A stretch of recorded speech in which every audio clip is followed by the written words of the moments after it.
자, 시청자 여러분 안녕하십니까. 11월 5일 화요일입니다. 마켓나우 1부 시작하겠습니다. 임종윤입니다. 네, 고은별입니다. 어제 국내 증시를 돌이켜보면요. 대선에 대한 미국 불확실성보다는 국내 이슈가 시장을 뜨겁게 달궜던 하루였습니다. 그렇습니다. 네, 이재명 더불어민주당 대표가 금투세 폐지에 대해 긍정적인 입장을 내놓으면서 시장의 불확실성이 해소되고 있다라는 평가가 나왔고요. 이로 인해 외국인의 수급도 오랜만에 강하게 들어왔는데요. 어제는 시장의 분위기가 대외적인 이슈에 반응을 했다면 네. 오늘은 또 다시 미국 대선 불확실성에 경계감이 커지진 않을까라는 생각이 듭니다. 그래도 수급, 그러니까 메말랐던 증시에는 이제는 조금 물이 들어오지 않을까라는 기대도 해보는데요. 어떻게 보십니까? 예. 네. 사실 지금 그렇죠. 앞서도 이용훈 IM증권 이사와 얘기를 나눠봤습니다만 지금 우리 시 경제의 펀더멘탈에 아주 특별한 문제가 있는 거는 아니거든요. 최근 환율이 조금 올라서 부담이 되긴 합니다만 이 부분도 사실 우리 외환 보유고나 이런 걸 감안을 하면 뭐 크게 문제, 위기다 이런 얘기를 할 정도는 분명히 아닙니다. 결국은 이제 말씀하신 대로 이 수급 문제가 결국 우리 시장을 끌어내렸던 가장 큰 이유인데 그 수급에 가장 큰 영향을 미쳤던 이 불확실성 중에 대표적인 이 금투세 문제가 해소가 됐으니 이제 수급이 조금 숨통이 트일 수 있지 않겠냐 기대감을 가져볼 수 있는 건 사실입니다. 하지만 갈 길이 좀 멀긴 하죠. 여러 가지 불확실성도 계속 남아 있고요. 무엇보다 근본적으로 우리 시장에 대한 이 투자자들의 신뢰를 회복할 수 있는 앞으로 남은 여러 가지 과제들이 있습니다. 이런 부분들이 하나하나 해소가 되어 나간다면 결국 수급도 따라오고 요즘에 시장에서 유행하는 말 중에 국장은 뭐 국장 떠나는 게 지능순이다 이런 표현도 있잖아요. 뭐 잠시 후에도 말씀드리겠습니다만 저는 그 거꾸로의 상황도 우리나라에서 얼마든지 발생할 때가 올 수 있지 않겠냐 이런 낙관적인 기대감을 가지고 우리 시장을 좀 바라보고 싶습니다. 네, 그렇습니다. 우리 시장 다른 세계 지수가 강한 상승이 나왔을 때도 시장의 눌림목은 길었습니다. 예. 근데 주식시장을 보다 보면요, 눌림목이 길고 그 기다림이 긴 순간 반등도 크게 나오기 그렇죠. 마련이죠. 네. 이러한 기대감 오늘도 저희와 함께 2시간 동안 알아보시기 바랍니다. 네, 고앵커 말씀을 들으니까 이 골이 깊으면 산도 깊다, 산이 높으면 골도 깊다 이런 옛말이 또 생각이 나는군요. 자, 지금부터 본격적으로 마켓나우 1부 11월 5일 수도 시작하겠습니다. 예, 오늘 모닝체크도 역시 금투세 얘기를 준비를 좀 했습니다. 뭐 당연한 얘기가 좀 될 것 같고요. 어제 앞서도 말씀드린 것처럼 민주당에서 당론으로 금투세 폐지를 결정을 했습니다. 유예냐 폐지냐 계속 이 사회에서 왔다 갔다 하다가 시간을 좀 사실은 좀 많이 끄는 게 아쉽기는 합니다만 어쨌든 장고 끝에 악수라는 말이 있는데 다행히도 장고 끝에 악수를 두지는 않고 이게 이제 정말 호수가 될지는 좀 지켜봐야 되겠습니다만 어쨌든 금투세 이 불확실성 문제는 해결이 됐습니다. 어제 이재명 대표 내용을 조금 들어보면 주시장이 너무 어렵다. 이게 사실은 많은 투자자분들이 공감하는 이제 그 내용이 되겠죠. 그래서 유예하면 또 끊임없이 정쟁의 대상이 될 것이다. 그러니까 이 부분을 끊어냈다라는 게 저는 좀 의미가 있다라고 생각을 하고요. 그다음에 비난. 그러니까 금투세를 도입을 해야 된다. 왜 원칙을 안 지키냐. 이런 비난들이 당연히 있을 수밖에 없습니다. 이 부분들에서 아프게 받아들이겠다. 우리나라 증시 선진화 정책에 총력을 기울이겠다. 이제 이렇게 얘기를 했습니다. 이제 이러면서 이제 앞으로 이 선법 개정안 문제에 대해서 본격적으로 총력을 기울이겠다. 이런 얘기를 이제 덧붙이기도 했습니다. 금투세 관련돼서는 뭐 이제 찬성하는 측에서는 금투세 대상이 1% 뭐 조금 넘는데 이게 결국 이제 부자 뭐 감세 아니냐 그러니까 해야 된다 이런 얘기도 있었고요. 뭐 전혀 틀린 말이다 아니다 뭐 이 문제를 떠나서 중요한 거는 이게 어제 시장의 급등 상황을 보더라도 얼마나 시장을 이렇게 내리누르고 있었던 그런 큰 뭐 돌덩어리였느냐. 이제 이거를 충분히 어제 시장 상황을 보더라도 알 수가 있다. 이제 이 부분이 중요하다는 생각이 좀 듭니다. 그래서 이제 어제 코스피와 코스닥 주식시장이 어떤 모습을 보였는지 좀 차트를 준비를 했는데요. 여기 보시면 이제 어제 장이 초반에 좀 관망을 보이다가 뚝 떨어졌다가 좀 급등하는 모습이 나타나고 있습니다. 이게 대략 어제 한 9시 후반대인데요. 이렇게 뚝 떨어졌던 거는 어제 이 대표의 말을 잘라서 이제 속보가 나왔기 때문이라고 이제 앞서 말씀을 좀 드렸는데 결국은 금투세 시행을 하려고 했는데 여기서 이제 이렇게 뚝 떨어졌던 거고 하다 보니 시장이 너무 어려운 것 같아서 이제 폐지하기로 이렇게 하면서 이제 급등을 했던 겁니다. 이게 코스피가 이렇고요. 코스닥 차트도 비슷합니다. 예, 마찬가지로 어제 뚝 바닥까지 지금 약세로 보였다가 쭉 올라와서 좀 어제 내내 뭐 장마감까지 강한 반등이 이어지는 그런 모습이 나타났습니다. 그러니까 시장이 이렇게 숨을 막 이렇게 좀 졸리고 있는 상황에서 이 졸리던 어떤 그런 압박이 해소가 되면서 이렇게 시장이 이렇게 튀어나갔다 이렇게 볼 수가 있겠고, 코스피보다 코스닥이 훨씬 더 많이 반등했던 거는 코스피가 이 금투세와 관련돼서 그만큼 더 부담이 컸었다라는 걸 반증하는 대목이다 이렇게 볼 수가 있겠습니다. 자, 이제 그러면 금투세라는 이 굉장히 큰 불확실성 하나 해소가 됐는데 이제 우리 시장에 남은 과제가 뭘까요? 크게 두 가지 정도 봐야 될 것 같습니다. 물론 이 세부 내용에는 다양한 내용들이 있겠고 생각이 또 다를 수 있겠습니다만, 제가 보기에는 불공정한 그리고 불투명한 우리 시장 구조를 개혁하는 작업들, 이거는 정부와 정치권이 해줘야 될 문제입니다. 이 제도적인 부분이 필요하기 때문에 이 부분에 대해서 앞서 이재명 대표가 얘기했던 것처럼 이제 하나하나 남은 과제들을 해결해 나갈 거라 생각이 들고요. 이제 기업들한테도 상당히 중요한 과제가 남았습니다. 물론 이번에 주주환원 정책을 적극적으로 펼치긴 합니다만, 무엇보다 중요한 거는 기업들 스스로가 주주를 중시하는, 주주를 위하는, 왜냐하면 상장 자체가 결국은 투자자를 불러 모아서 함께 간다, 이 파트너십 개념으로 간다는 의미이기 때문에 이 주주를 증시하는 문화, 이 문화 자체를 이제 기업들도 가져야 된다. 그러니까 기업가 정신만 중요한 게 아니라 주주를 중시하는 이 문화도 이젠 밸런스를 맞춰서 함께 가져가야 된다. 이 부분이 앞으로 우리 주시장의 선준화에 있어서 남은 과제다, 이런 생각이 듭니다. 모닝체크 마치겠습니다.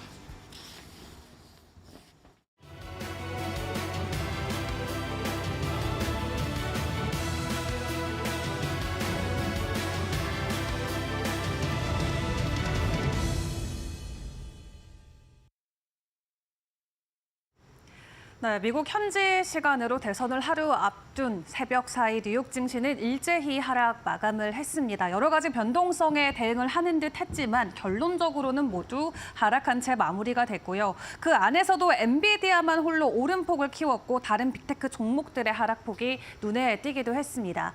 엔비디아 같은 경우는 장중에 2%까지 상승폭을 올려주기도 했지만 장 막판 갈수록 힘이 빠지면서 강보합권에 마무리가 됐고요. 엔비디아와 테슬라의 이슈는 추후에 다시 점검을 해드리도록 하겠습니다. 자, 그리고 WTI가 간밤에 3%대 급등 흐름을 보였죠.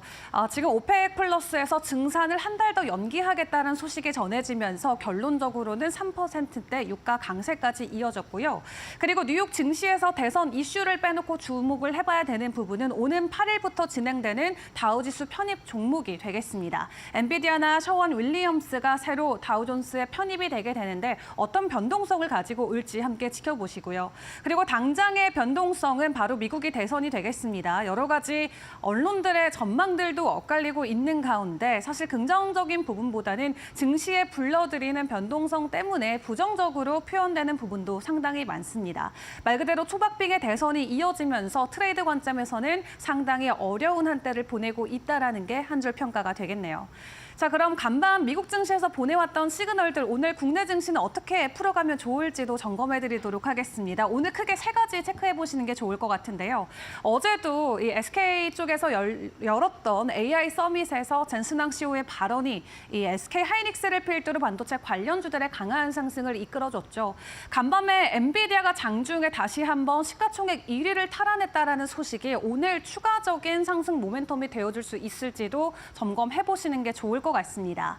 다우지수에 편입된다라는 주말 사이의 소식 덕분에 장중 한때 애플을 제치고 시총 1위 탈환을 했는데 장 막판에 갈수록 해당 상승을 거의 다 반납한 채 다시금 2위로 밀려났고요. 다만 중요한 건 이렇게 시가총액 1위 기업이 바뀔 때면 S&P 500 지수의 연간 수익률이 상당히 좋았다라고 합니다. 6개월 동안은 4%, 그리고 12개월 동안은 11%의 지수 상승을 보여왔다라고 하고 개별 종목만 놓고 보더라도 6개월 동안 20%에 가까운 추가 상승이 나왔었던 만큼 엔비디아가 계속해서 1위를 탈환하려는 이러한 움직임이 시장에는 어떤 힌트를 주는 것일지도 미리 점검을 해보시면 좋을 것 같고요.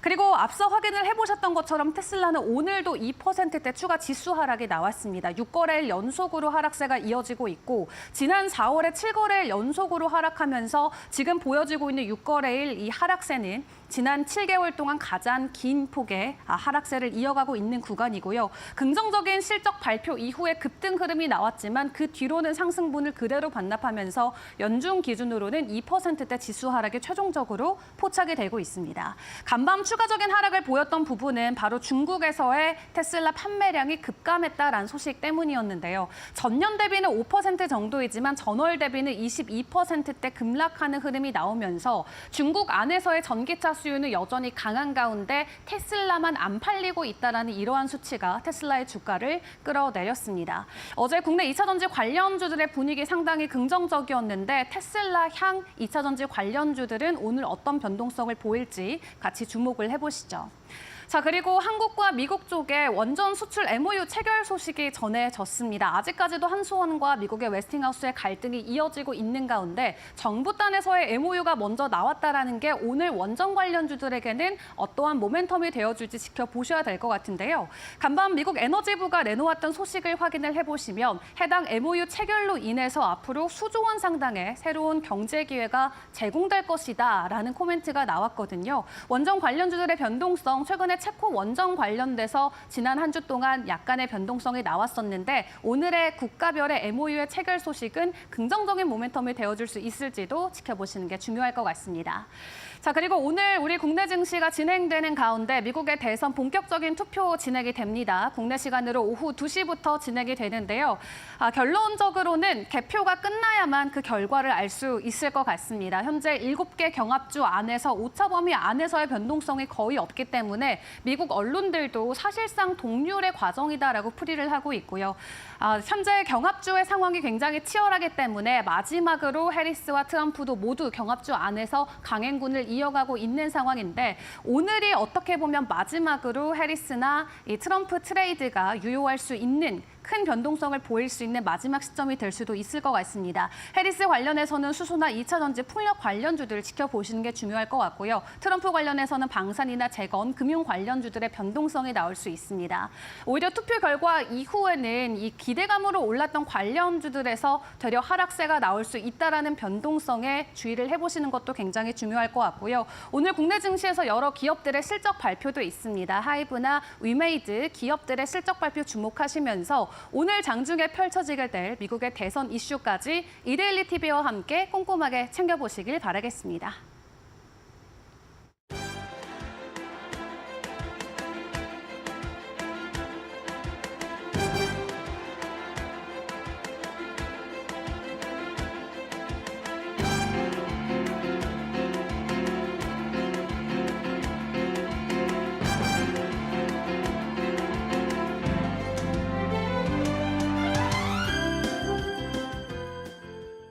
예, 금융시장이 이제 최근 들어서 특히 10월 이후부터 트럼프의 당선 가능성을 갑자기 높게 평가를 했고요. 뭐 금융시장뿐만 아니라 이제 뭐 베팅 사이트라든지 여론조사에서도 조금 그런 부분들이 나타나는 것 같습니다. 그래서 금융시장에서는요 트럼프의 당선 가능성을 조금 더 높게 평가를 하고 있고요. 이게 아직 결판이 나진 않았습니다만은 이제 미국 대선이라는 게 이제 전국 지지율보다는 아시겠지만 이제 주요 스윙 스테이트들의 이제 당선 가능성이 거기에서 이기는 가능성이 훨씬 중요하지 않겠습니까? 그런데 뭐 펜실베이니아라든지 그런 주요 미드웨스트 지역의 이제 지역의 스윙 스테이트에서 트럼프의 지지율이 조금 더 앞서가다 보니까 당선 가능성이 좀 높아진 것 같아요. 이제 이거를 아예 결정됐다고 얘기할 수는 없잖아요. 그래서 우리가 그거는 조금 더 고민을 해봐야, 확인을 해봐야 될 문제겠습니다만 금융시장은 이미 가격은 먼저 가 있고 그 다음에 선거 결과를 확인하자 이런 정도로 지금 프라이싱이 되어 있다고 보시면 되겠습니다. 어느 정도 트럼프의 당선 가능성이 좀 올라갔기 때문에 그 다음에 하원마저 공화당이 가져가느냐가 되게 중요한 그런 상황이 됐습니다. 상원은 사실 공화당이 이길 가능성이 상당히 높아요. 구도상 그렇게 됐고요. 하원마저 가져가게 되면은 이제 그 예산안이라든지 이제 그런 부분에 있어서 공화당 마음대로 트럼프의 마음대로 할 수 있는 부분들이 상당히 높아지거든요. 그래서 이게 시장에는 오히려 안 좋을 수도 있어요. 뭐 재정 적자를 조금 더 증가시킨다든지 소득세 감세 이런 부분들도 바로바로 통과시킬 수 있는 그런 가능성이 돼서 좀 안 좋은데 지금 하원에 대해서는 사실 좀 예단하기가 상당히 어렵고 거의 그냥 50대 50이라고 이제 그렇게 이제 보는 게 맞을 것 같고요. 그리고 이거는 개표 당일에도 결과가 당장 알기 어려울 수도 있어요. 하원이라는 게 그 지역구들 다 이제 확인을 해봐야 되잖아요. 그렇게 되면은 며칠 걸릴 수도 있고 투표까지 다 확인해야 될 수도 있고 해서 조금 금융시장에 이제 조금 더 변동성을 키울 수 있는 그런 요인이 될 것 같고요. 증시에 조금 더 나으려면은 민주당이 하원을 가져가는 게 그나마 조금 더 나을 것 같다 이렇게 좀 생각을 하고 있습니다. 일단은 이 그 금 상승, 금리 상승 이런 것들이 어디에서 어떤 이유에서 이렇게 올라가는지 우리가 그 원인을 좀 생각을 해봐야 되는데 트럼프 정권이 이제 재정 적자를 일으키고 사실 돈을 더 많이 쓴다는 거 아닙니다. 이제 그렇다기보다는 감세를 해서 이제 재정 적자가 좀 더 늘어날 것 같은데 트럼프 1기 때 그랬거든요. 트럼프 1기 때도 이제 법인세 감세를 했는데 트럼프 2기 때는 법인세뿐만 아니라 소득세에 대한 감세도 얘기하고 있어요. 그래서 이런 부분들이 이제 부채 증가 우려 이런 부분과 연관될 수 있을 것 같고 또 관세를 매기는 게 이제 어느 정도 물가 상승의 요인이 될 수 있거든요. 뭐 수요도 내려갈 수 있겠습니다만은 그래서 인플레이션도 자극할 수 있다 이런 부분들이 이제 금 아니면 비트코인과 같은 가상화폐 그리고 장기금리 상승에까지 영향을 미치는 것 같습니다. 이게 당장은 좋을 수 있는데 사실 이게 주식시장이 그렇게 안 좋을 수도 있어요. 예, 그렇게 좋은 얘기는 아니거든요. 그래서 이런 부분들이 일단은 많이 왔기 때문에 한 번 더 랠리를 하려면은 이제 하원을 공화당이 가져가게 되면은 그만큼 이제 한 번 더 랠리할 수 있는 가능성은 있고 또 트럼프 대통령 자체가 재정 적자라든지 부채 문제에 대해서 그렇게까지 우려를 하지 않아요. 그냥 부채를 늘려도 GDP가 더 올라가면 되지 않느냐 이런 거기 때문에 뭐 금이라든지 이런 부분 그리고 장기 금리 상승 이런 거에 대해서 당장 선거를 앞두고 트럼프 트레이딩 나타나는 그걸 넘어서서도 트럼프 정권 초기 중기까지도 계속 우리한테 좀 노이즈를 줄 수 있는 그런 변동성이 높을 수 있는 그런 요인이 될 수 있을 것 같아서 우리가 그런 측면에서 이해를 해야 된다라고 생각을 합니다. 증시를 결과를 얘기하기가 사실 조금 복잡합니다. 증시는 좀 어렵고 그래도 미국 우선주의가 트럼프 만약에 당선된다고 하면 미국 우선주의가 조금 더 진행될 거라고 생각을 하면 미국에는 조금 더 좋은 결과가 있을 수 있겠지만 그것보다는 글로벌 미국 외 국가들에게 좀 안 좋을 수 있고요. 트럼프의 정책이 아까 말씀드렸듯이 재정 이제 문제 그리고 그 다음으로 무역 분쟁 특히 관세를 매긴다는데 관세가 트럼프 1기 때는 대중 관세만 이렇게 매겼습니다만 트럼프 2기 때는 보편 관세를 매길 가능성들이 지금 논의가 되고 있고 그러면 우리도 그 타겟이 될 수 있거든요. 그래서 보편 관세의 타겟이 될 수 있는 나라들이 이제 피해를 볼 수 있어서 그런 국가들의 증시가 좀 약세가 될 수 있다 그런 부분들이 많이 이미 뭐 반영이 되고 있습니다만은 트럼프 당선 이후에 한 번 더 반영이 될 수 있을 것으로 이렇게 좀 우려가 되는 그런 부분입니다. 네. 일단 해리스 지금 부통령이 당선이 되면은 우리한테는 좋아요. 네, 기본적으로 바이든 정부가 동맹국들을 도와주면서 같이 가자 이런 입장이고 그 입장에 연장선에 있을 거기 때문에 사실 우리로서는 해리스가 되는 게 좋은데 가능성이 조금 낮아진 것 같아서 좀 아쉬운 부분이 있고요. 이제 뭐 2차 전지라든지 아니면은 뭐 이번에 이제 트럼프 리스크 때문에 많이 조정받은 것 같은 미국에 대한 수출주들 IT 하드웨어나 특히 자동차 이런 부분들 반도체까지도 좀 수혜를 볼 수 있을 것 같아요. 특히 납포과대라고 해서 반등할 가능성이 좀 있어 보이고요. 뭐 신재생이라든지 이런 부분들도 계속 상승을 반등할 수 있는 그런 여지가 있다고 생각을 하고 있습니다. 그런데 트럼프 대통령이 당선이 되면은 전 대통령이 당선이 되면 일단은 아까 말씀드린 대로 보편 관세와 여러 가지 이제 문제들이 우리에게 특히 좋을 일이 별로 없다. 그래서 수혜주를 찾으면 사실은 수혜주가 없습니다.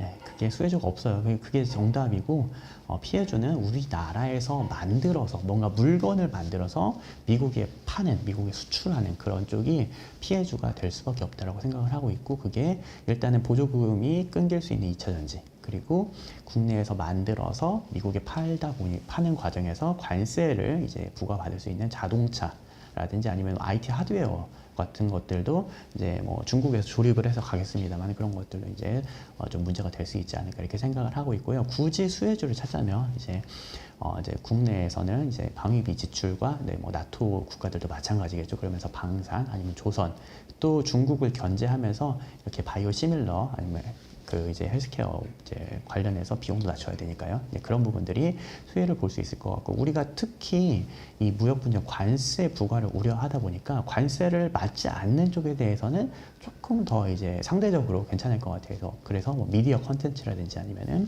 뭐 이제 국내에 관련된 그런 업종들에 대해서는 조금 더 낫지 않을까. 어차피 뭐 이제 우리가 드라마나 게임에 관세를 매길 수는 없는 거니까요. 그런 쪽에서는 조금 상대적인 수혜를 좀 기대해 볼 수 있을 것 같습니다. 2016년에 트럼프 이제 당선 사례를 그때 생각을 해보면은 지금이랑 조금 다른 점이 많아요. 그래서 2016년 대선 때는 사실 트럼프가 될 거라는 게 뭐 그렇게 예상하시는 분도 있었지만 그게 컨센서스는 아니었거든요. 그러다 보니까 선거 당일날에 트럼프가 당선이 되고 나서 시장이 크게 움직였습니다. 그래서 막 당일에 막 이제 코스피 지수도 막 내려갔다 올라오고 난리였었고요. 그리고 그 이후에도 트럼프 당선 이후에 마켓 내러티브가 트럼프 대통령은 인프라 투자를 할 것이다. 이렇게 가가지고 철강, 뭐 화학 이런 관련주들이 올랐고 반도체도 그때 경기가 괜찮았어요. 그래서 쭉 올라갔던 그런 상황이거든요. 지금은 조금 다릅니다. 일단은 2016년과 사례가 다른 게 트럼프 프라이싱이 지금 먼저 이루어지고 있어요. 조금 더 빨리 될 것 같다. 그래서 이 이후에 선거 개표일에는요, 우리가 대통령 선거보다는 만약에 해리스가 되면 정말 이제 서프라이즈가 되면서 크게 가격이 움직일 것 같고요. 그렇지 않는다고 하면은 우리가 하원이 누가 되느냐에 조금 더 관심이 많아질 것 같아요. 그래서 하원에서 공화당이 되면은 금리가 한 번 더 상승하고 금도 한 번 더 상승하는 정도로 이렇게 프라이싱이 될 거고요. 그리고 그 2016년에 이제 트럼프 트레이딩의 내러티브는 트럼프 대통령이 인프라 투자를 할 것이다 였다고 하면 지금은 재정 적자를 늘리는 게 이제 우려되고요. 그리고 관세를 부과하는 것이 우려가 됩니다. 그래서 관세 부과는 2018년에 우리 증시와 비슷하게 좀 비교를 하는 게 맞을 것 같아요. 처음에 이 트럼프 일기 때는 관세를 부과한다는 얘기가 있었죠, 중국이. 하지만 그때 사람들이 잘 안 믿었어요. 어떻게 관세를 부과하느냐? 소비자의 희생이 훼손된다라고 했지만 실제로 2017년에 법인세 감사를 하고 그 다음에 이제 기업들에게 뭔가 메리트를 준 다음에 2018년에 행정명령으로서 관세를 매겼거든요. 이번에는 이제 시장에서 실제로 관세를 매기는 걸 봤기 때문에 상당히 빠르게 관세 우려도 프라이싱을 하고 있는 중인 것 같습니다. 그래서 그 부분이 인프라 투자라고 기대하는 것보다는 관세 부과에 대한 우려 부분이 상당히 빠르게 먼저 나타날 수 있을 것 같다라고 생각을 하고 있습니다. 예, 일단 트럼프 지금 정권의 정책 방향이 크게는 세 가지로 제가 좀 생각을 해볼 수 있을 것 같아요. 그래서 재정 적자 문제, 특히 재정을 뭔가 더 쓰겠다는 얘기는 잘 안 하는데 그것보다는 감세가 그리고 이제 부채가 좀 계속 올라가고 있기 때문에 이게 좀 문제가 될 것 같고 인플레이션도 유발할 수 있을 것 같고 이 문제는 계속 장기금리의 상승 압력이 되고 이게 뭐 장기금리가 추세적으로 상승하지는 않는다 하더라도 뭐 예를 들어 부채 한도의 협상이라든지 아니면은 이제 채권을 이제 국채를 발행할 때 그런 때마다 장기금리가 혹시 이제 급등할 수 있는 이제 변동성이 되게 높아지는 그런 상황이 될 것 같아요. 레벨 자체도 한참 올라가 있을 거고요. 그럼 이게 또 증시의 발목을 잡게 됩니다. 이제 이런 부분들이 좀 문제가 될 수 있을 것 같다라고 첫 번째로 생각을 하고 있고요. 두 번째는 아까 말씀드린 이제 관세와 무역 분쟁에 대해서 분명히 이거는 트럼프 일기 때도 경험을 한 것 같아요. 그래서 무역 분쟁은 우리가 좀 감수를 해야 되고 이번에는 중국만이 타겟이 아닐 것이다. 우리도 들어갈 수 있다는 거에 대해서 일단은 우리가 좀 각오를 하고 그 다음에 진짜 정책이 어느 정도 집행되는지 우리가 따라가 봐야 될 것 같습니다.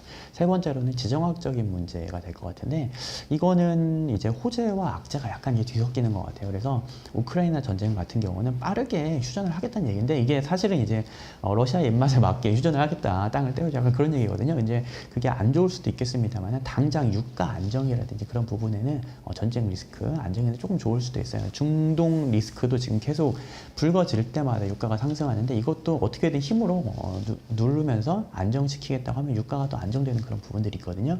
이제 그런 부분들이 뭔가 트럼프 당선 이후에 뭔가 지정학적인 노이즈가 되게 많을 것처럼 우리가 또 생각이 되지만 실제로 전쟁은 또 약간 리스크는 낮아지는 그런 뭔가 아이러니가 좀 나타나지 않을까 이렇게 세 가지 측면에서 트럼프 정권의 정책을 우리가 생각을 해보면 될 것 같습니다. 예, 부통령 후보 J.D. 벤스의 경우는 기술주에 대한 그런 규제, 특히 뭐 알파벳에 대해서 지금 알파벳 재판 중이잖아요. 근데 그 부분에 대해서 기업을 좀 쪼개야 된다, 기술주를 좀 규제해야 된다 그런 얘기들을 하고 있어요. 트럼프 대통령의 경우는 사실 기술주 규제에 대해서 그렇게 언급을 잘 안 하거든요. 기업을 꼭 규제해야 되는 약간 그런 입장이신 것 같아요. 근데 J.D. 벤스는 뭐 VC에도 조금 있었었고 그런 경험들이 이제 빅테크 기업들이 이 생태계를 독점하고 있는 거에 대해서 약간 불만이라고 생각을 하고 있고 알파벳 같은 경우는 구글하고 유튜브를 이렇게 만약에 쪼갠다고 하더라도 그렇게 나스닥에 그렇게 큰 영향은 없을 것 같고 또 기업의 마진을 내려야지 소비자의 후생이 올라가고 경쟁력을 촉발시키면서 그런 요인들을 또 긍정적으로 평가를 하는 것 같습니다. 이게 뭐 큰 이슈가 아니면 관계가 없을 것 같은데 만약에 JD 벤츠가 부통령으로서 조금 더 강하게 이쪽에 대해서 드라이브를 건다고 하면은 미국의 기술주 쪽에 대해서는 조금 이제 안 좋은 그런 이제 뭐 악재가 될 수 있을 것 같고요. 마침 또 미국 이 트럼프 정권이 기술주 쪽보다는 이제 미국 내수나 제조업 쪽을 좀 더 부양시키려는 그런 쪽의 의지가 강한 그런 쪽으로 해석을 하게 되면은 기술주보다는 또 이제 내수주 그런 관련된 증시에 조금 더 미친 호재가 되지 않겠느냐, 기술주에는 조금 악재가 될 것 같고 이렇게 생각을 하고 있습니다. 트럼프 1기 정권 때는 중국의 그 제조업 역량이 올라오는 게 되게 무서웠어요. 2016, 17년 때 생각해보면 그때 중국이 되게 잘 될 것 같았잖아요. 그래서 일단은 대중 관세를 매기는 게 먼저였고, 그래서 대중 관세를 때린 결과 지금 와서 중국이 상태가 사실 좀 안 좋습니다. 많이 어렵죠. 그래서 지금 와서는 미국에서 중국을 꼭 타겟해서 때릴 필요는 없다. 물론 이제 중국에 대한 관세 얘기를 많이 합니다만은 트럼프 1기 때만큼 그렇게 우려스럽지는 않다고 중국의 산업 생산력이 그렇게 생각이 돼요. 반면에 중국에 대한 관세를 때리고 나서 미국의 무역 적자나 제조업 문제가 해결이 됐느냐? 해결된 게 없고 미국의 무역 적자는 훨씬 더 증가를 했습니다.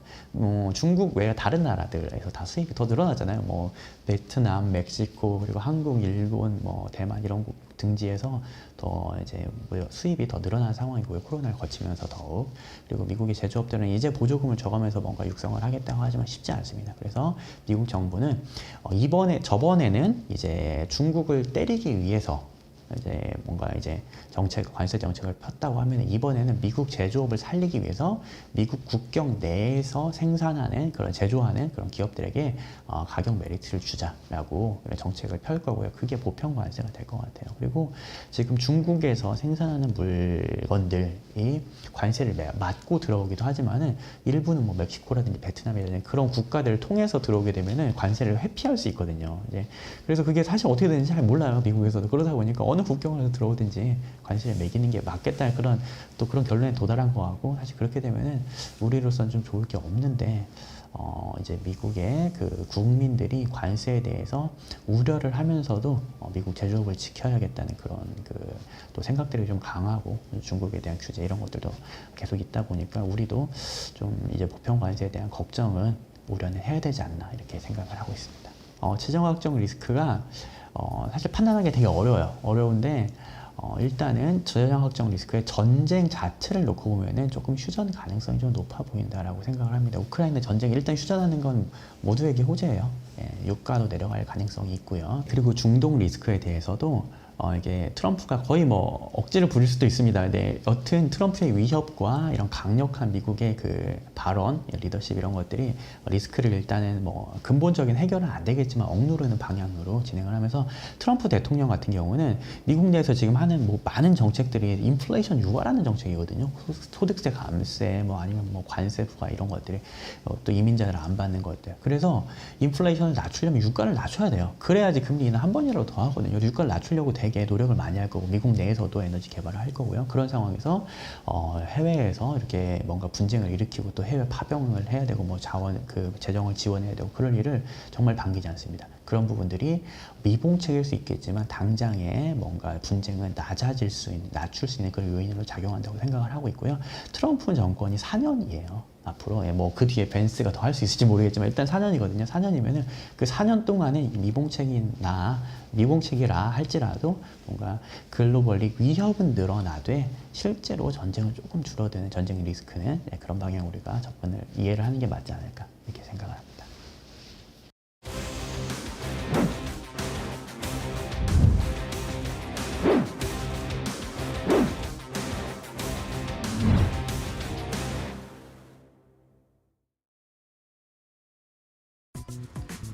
미국 대선 운명의 날이 시작됐습니다. 대선을 하루 앞둔 어제 해리스 부통령이 7개 경합주 가운데 4곳에서 근소하게 우위라는 여론조사 결과에 우리 시장은 해리스 관련주들이 강세를 보였는데요. 특히 지난 2차례 미국 대선에서 압도적으로 트럼프를 선택했던 아이오와주에서 해리스 후보가 앞선다는 조사 결과가 나오기도 했습니다. 다만 간밤 미 증시에서 트럼프 지지율과 강한 연관성을 보여주는 트럼프 미디어가 4거래일 만에 두 자릿대 강세를 보이기도 했는데요. 우리가 미국 대선을 두고 현명하게 취해야 되는 전략은 어떤 것일까요? 지금부터 알아보시죠.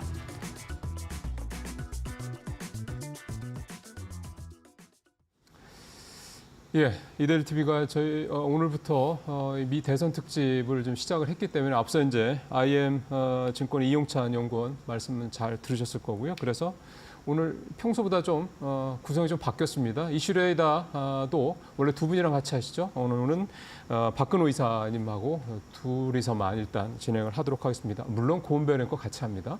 자, 앞서 들으신 대로 오늘 이슈는 미국 대선 관련해서 얘기를 좀 해보도록 하겠습니다. 박근호 이사 먼저 인사를 좀 하죠. 안녕하십시오. 안녕하십니까. 예, 오늘 뭐 당연히 뭐 오늘은 뭐 미 대선 얘기를 해야죠. 그렇죠. 이사님이 좀 뭐랄까 좀 중요하게 생각하신 포인트는 어떤 겁니까? 네. 뭐 시장은 뭐 누가 될 것이냐라기보다는 누가 되기를 원하느냐가 더 중요한 것 같아요. 이제 시장에서는 시장의 입장에서 시장 봤을 때. 입장에서는 그렇죠. 네. 뭐 트럼프가 되든 뭐 해리스가 되든 누가 되는 게 중요한 게 아니라 누가 되길 바라느냐가 중요한데. 제 입장에서는 단기적으로는 해리스가 되길 바라지만 결국 이 시장 전체적인 분위기를 끌고 갈 수 있는 금리나 어떤 환율 관련해서는 누가 당선되든 똑같을 거라고 생각을 하고 있거든요. 그 금리도 뭐 그렇고 환율도 그렇고. 네, 그렇죠. 뭐 자국 우선주의를 표방하고 있는 두 분이고 그다음에 뭐 트럼프가 당선된다라고 하면은 사실 트럼프 일기 때는 우리나라 주식시장 초반에 한 10개월 정도 굉장히 좋았어요. 그때 당시에 2,500포인트 처음 넘었거든요. 그때 트럼프 뭐 하여간 붐 뭐 이랬었죠. 그렇죠. 예. 그리고 근데 해리스가 당선된다라고 했을 때 어차피 바이든 정부의 어떤 정책을 이어받는 수준이기 때문에 연속선상이죠. 지금은 뭐 크게 덜 나쁘다 뿐이지 달라질 건 없다라는 네. 게 이제 제 보편적인 생각입니다. 네. 자, 그렇다면은 지금 제일 중요하게 생각하는 부분들이 시장에서 누가 네. 시장에서 누구를 원하느냐 이 부분이라고 말씀을 하셨는데요. 일단은 이 미국 대선과 관련 주들 상황을 좀 한번 쭉 정리를 해볼 필요가 있겠습니다. 고은별 앵커 준비하고 있습니다. 네, 미국 대선이 다가오면서 국내에서도 관련 수혜주를 찾기에 골몰을 하고 있는 모습입니다.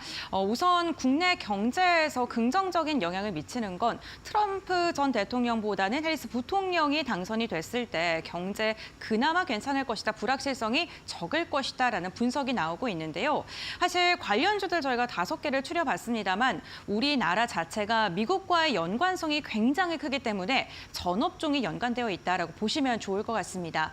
그 가운데 해리스 부통령이 당선이 된다면 수혜를 입을 것으로 예상되는 업종 대표적으로 뭐 반도체, 2차 전지, 그리고 테마성 움직임으로는 낙태나 마리아나 관련 기업들이 있을 것 같고요. 친환경 에너지도 꼽을 수 있겠습니다.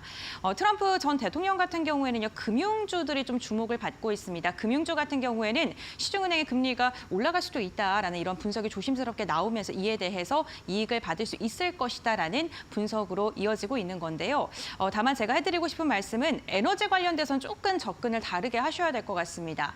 해리스 부통령 같은 경우는 친환경 에너지 당연히 많이 들어보셨을 것 같고요. 트럼프 전 대통령 같은 경우에는 지금 전통적인 화학 정유업계가 수혜를 받을 것이다라는 분석이 나오고 있습니다만 미국에 국한됩니다. 미국 정유업계에 아무래도 규제나 이런 부분을 완화하게 된다면 국내 정유업계는 오히려 타격이 불가피할 것이다라는 이야기가 나오고 있는 만큼 에너지 관련 기업을 접근하시는 분들께서는 이 부분을 염두하시면서 시장 대응을 해보셔야 될 것 같습니다.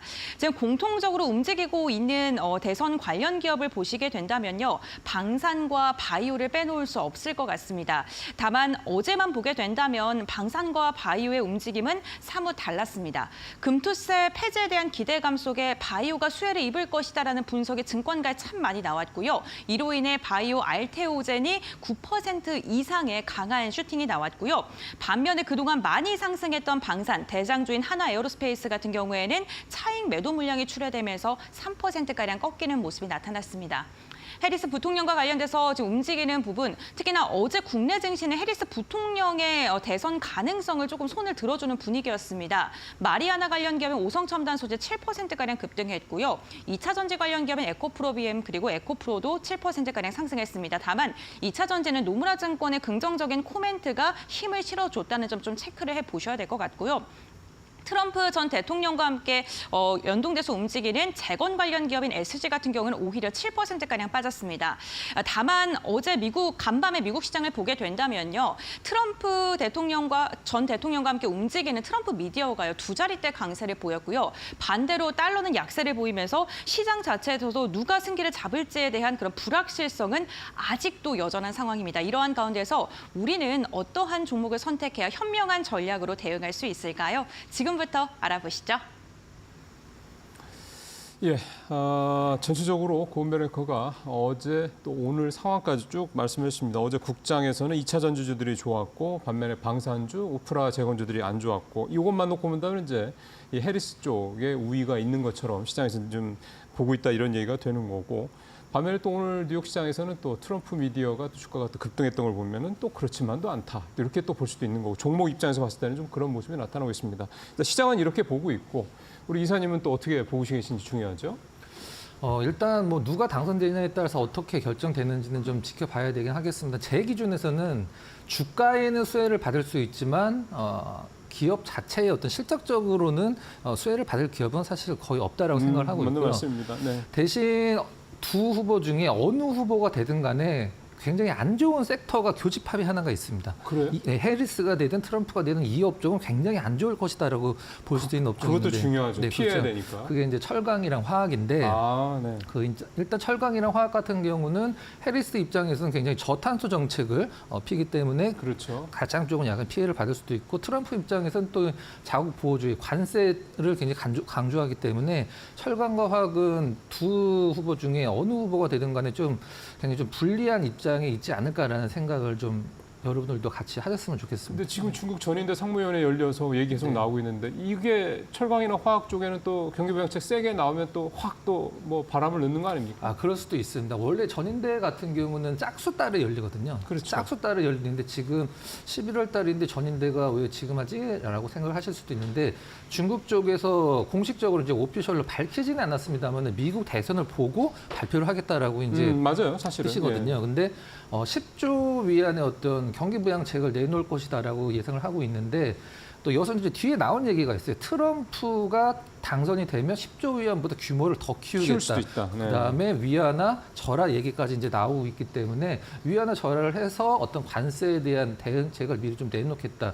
이런 부분들이 저는 오히려 이 미국 대선으로 인해서 어떤 시장의 움직임보다도 우리나라에서 이제 종목별로 조금 더 영향을 줄 수 있지 않을까라는 생각을 좀 하고 있습니다. 예, 그러면 이제 어떻게 어느 쪽을 좀 오늘 네. 준비해 오셨어요? 굉장히 좀 제 생각으로는 뭐 제 입으로도 말씀을 드렸지만 트럼프가 당선이 되면 사실 수혜주는 없죠. 우리나라 입장에서는 미국 쪽에서 은행주들이 이제 볼커룰이나 이런 것 때문에 좀 좋을 수는 있긴 한데 고민을 굉장히 많이 했어요. 그래서 두 후보의 정책을 제가 굉장히 비교를 많이 해봤는데 네. 경합주가 지금 가장 얘기가 많이 나오고 있잖아요. 네. 그 경합주의 유권자들이 그 두 후보한테 바라는 점이 공통된 점이 있더라고요. 그게 뭐냐면 주택 문제였었어요. 예. 일단 주택 문제에서 경합주에서 이제 표를 얻어야 되니까 해리스는 이러한 공약을 내놨거든요. 내가 당선되면 300만 호의 신규 주택을 짓겠다. 그다음에 우리나라 말로 이제 계약금 정도 될 수 있을 텐데 다운 페이먼트를 지원을 하겠다. 이런 것들을 이제 발표를 했고 트럼프 같은 경우는 이 도시 외곽 지역을 조금 더 발전을 좀 시키겠다라는 걸로 이제 맞불을 좀 놨는데 자 그러면 이것과 관련해서 좀 공통적인 공약이니까 관련주가 뭐가 있을까라고 생각을 했지만 사실 뭐 미국이 신규 주택을 많이 짓고 이사를 많이 다니면 가전주들이 원래 좀 좋긴 한데 좀 약간 이런 것들에 영향을 받을 것 같지는 않고 나름대로 좀 고민을 해서 생각한 게 미국의 건축 시장과 주택 건축 시장과 가장 연관이 깊은 LG 하우시스였던 LX 하우시스를 좀 한번 골라봤습니다. 이게 일종의 그 건축 자재 쪽인 그렇죠. 거죠? 건축 자재에서는 우리나라에서 미국에 가장 많이 수출을 하는 기업입니다. 예. 이제 기업 설명을 좀 잠깐 드리면 네. LX 하우시스가 이제 두 가지 일을 하는데요. 하나는 이제 건축 자재, 이제 바닥재나 예, 창호나 여러분들이 이제 광고 같은 데서 많이 보는 지인 같은 게 바로 이제 LX 하우시스고요. 인조 대리석으로서는 이제 듀퐁이 전 세계 한 38% 정도를 1위고 LX 하우시스가 21%를 2위 정도를 기록하고 있고요. 인조 대리석 시장. 네, 예. 그렇고 자동차 이제 내장재들, 이제 뭐 시트라든가 이런 것들 인조 가죽 쪽에서 좀 퍼포먼스가 나오는 예. 기업인데 LX 하우시스가 굉장히 좋은 전략을 폈었어요. 전 세계에서 가장 유명한 10대 공항에 바닥에 인조 대리석을 다 깔았습니다. 네, 네. 뭐 인천공항, 뭐 샤를드공 공항, 뭐 나폴리 공항, 프랑크푸르트 이런 공항에 바닥에 인조 대리석을 깔면서 사람들이 이제 지나다니면서 관계자들도 이제 지나다닐 거 아니에요. 그렇죠. 이거 어디 거냐라고 그렇죠. 했을 때 물어보죠. 예. 그렇죠. LG 예전에 LG 하우시스 거였을 때 지금 LX 하우시스 거다라고 해서 인조 대리석 시장이 굉장히 커졌고 미국 신규 주택에도 실질적으로 이제 그 LX 하우시스 인조 대리석이 싱크대 상판이라든가 이런 부분에서 굉장히 많이 쓰이기 때문에 이 공약과 관련돼서 굳이 관련주를 하나 꼽는다라고 하면 저는 LX 하우시스가 그나마 조금 관련이 있지 않을까라고 해서 LX 하우시스를 한번 굉장히 고심 끝에 골라봤습니다. 최근까지는 3개월 동안 마이너스 13%니까 일단 주가는 조금 조정을 계속 좀 네. 좋지 않은 모습이긴 최근 한데 거래량이 좀 별로 없어갖고 거래량도 없고. 과거에 이제 LG 하우시스였을 때 굉장히 좀 잘 나갔던 적이 있긴 한데 매출은 분기별로 거의 뭐 8천억, 9천억 정도 나올 정도로 매출은 굉장히 잘 나오는데 그러니까 실적은 꾸준하고. 그렇죠. 예, 영업이익률이 좀 약간 줄어들긴 했는데 미국 주택 그 신규 주택 건수가 늘어나면은 LX 하우시스는 실적은 가만히 있어도 좋아지거든요. 근데 시장의 관심도가 좀 아쉽지만 최근에 많이 줄어들어서 요번을 계기로 해서 시장이 조금 관심을 가격적으로는 지금 하반 경직성이 굉장히 좀 큰 가격대이기 때문에 네. 무리 없다라고 생각을 하고 있습니다. 예, 사실은 지금 뭐 미국 쪽에 수출 잘 된다라고 생각을 하면 이것만큼 사실 수혜가 별로 없습니다. 뭐 그동안에 뭐 우리 상반기 때 화장품이나 뭐 음식료나 이런 거 다 미국 쪽 수출이 늘어나면서 주가가 급등했던 종목들이기 때문에 미국에 누가 대통령이 되든 어쨌든 주택 건설이 많이 늘어날 여지가 높고 그럴 때 이제 인조 대리석만 하더라도 세계 시장 2위를 차지하고 있는 LX 하우시스 수혜를 받을 것이다라고 예상을 하시는 박근호 이사님 말씀을 좀 들었습니다. 이사님 오늘 말씀 잘 들었습니다. 고맙습니다.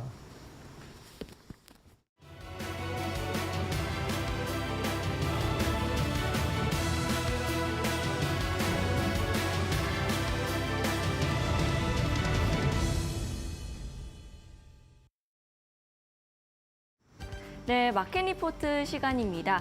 3분기 실적 시즌이 막판을 향해서 달려가고 있습니다. 그런 만큼 실적 리뷰 리포트로 두 가지를 준비를 해봤는데요.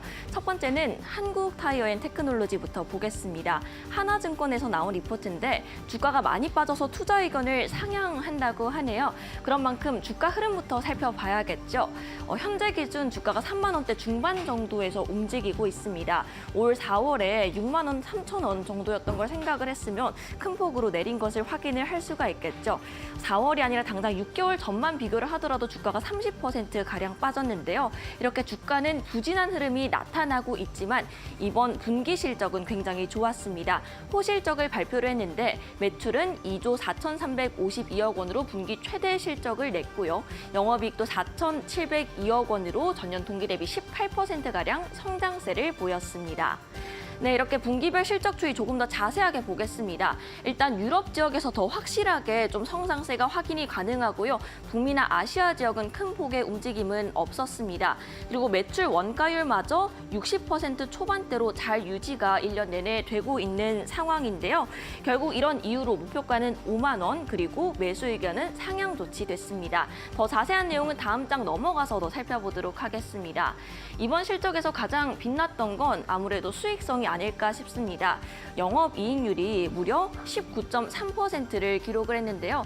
타 경쟁사가 이제 금호타이어, 넥센타이어 같은 종목들이 이제 10% 내외 영업이익률을 보였던 걸 생각을 해보면 2배가량 나오는 수치죠. 그 원인을 두 가지 정도로 압축을 해보겠습니다. 일단 첫 번째로 결국 비싼 타이어가 잘 팔렸기 때문입니다.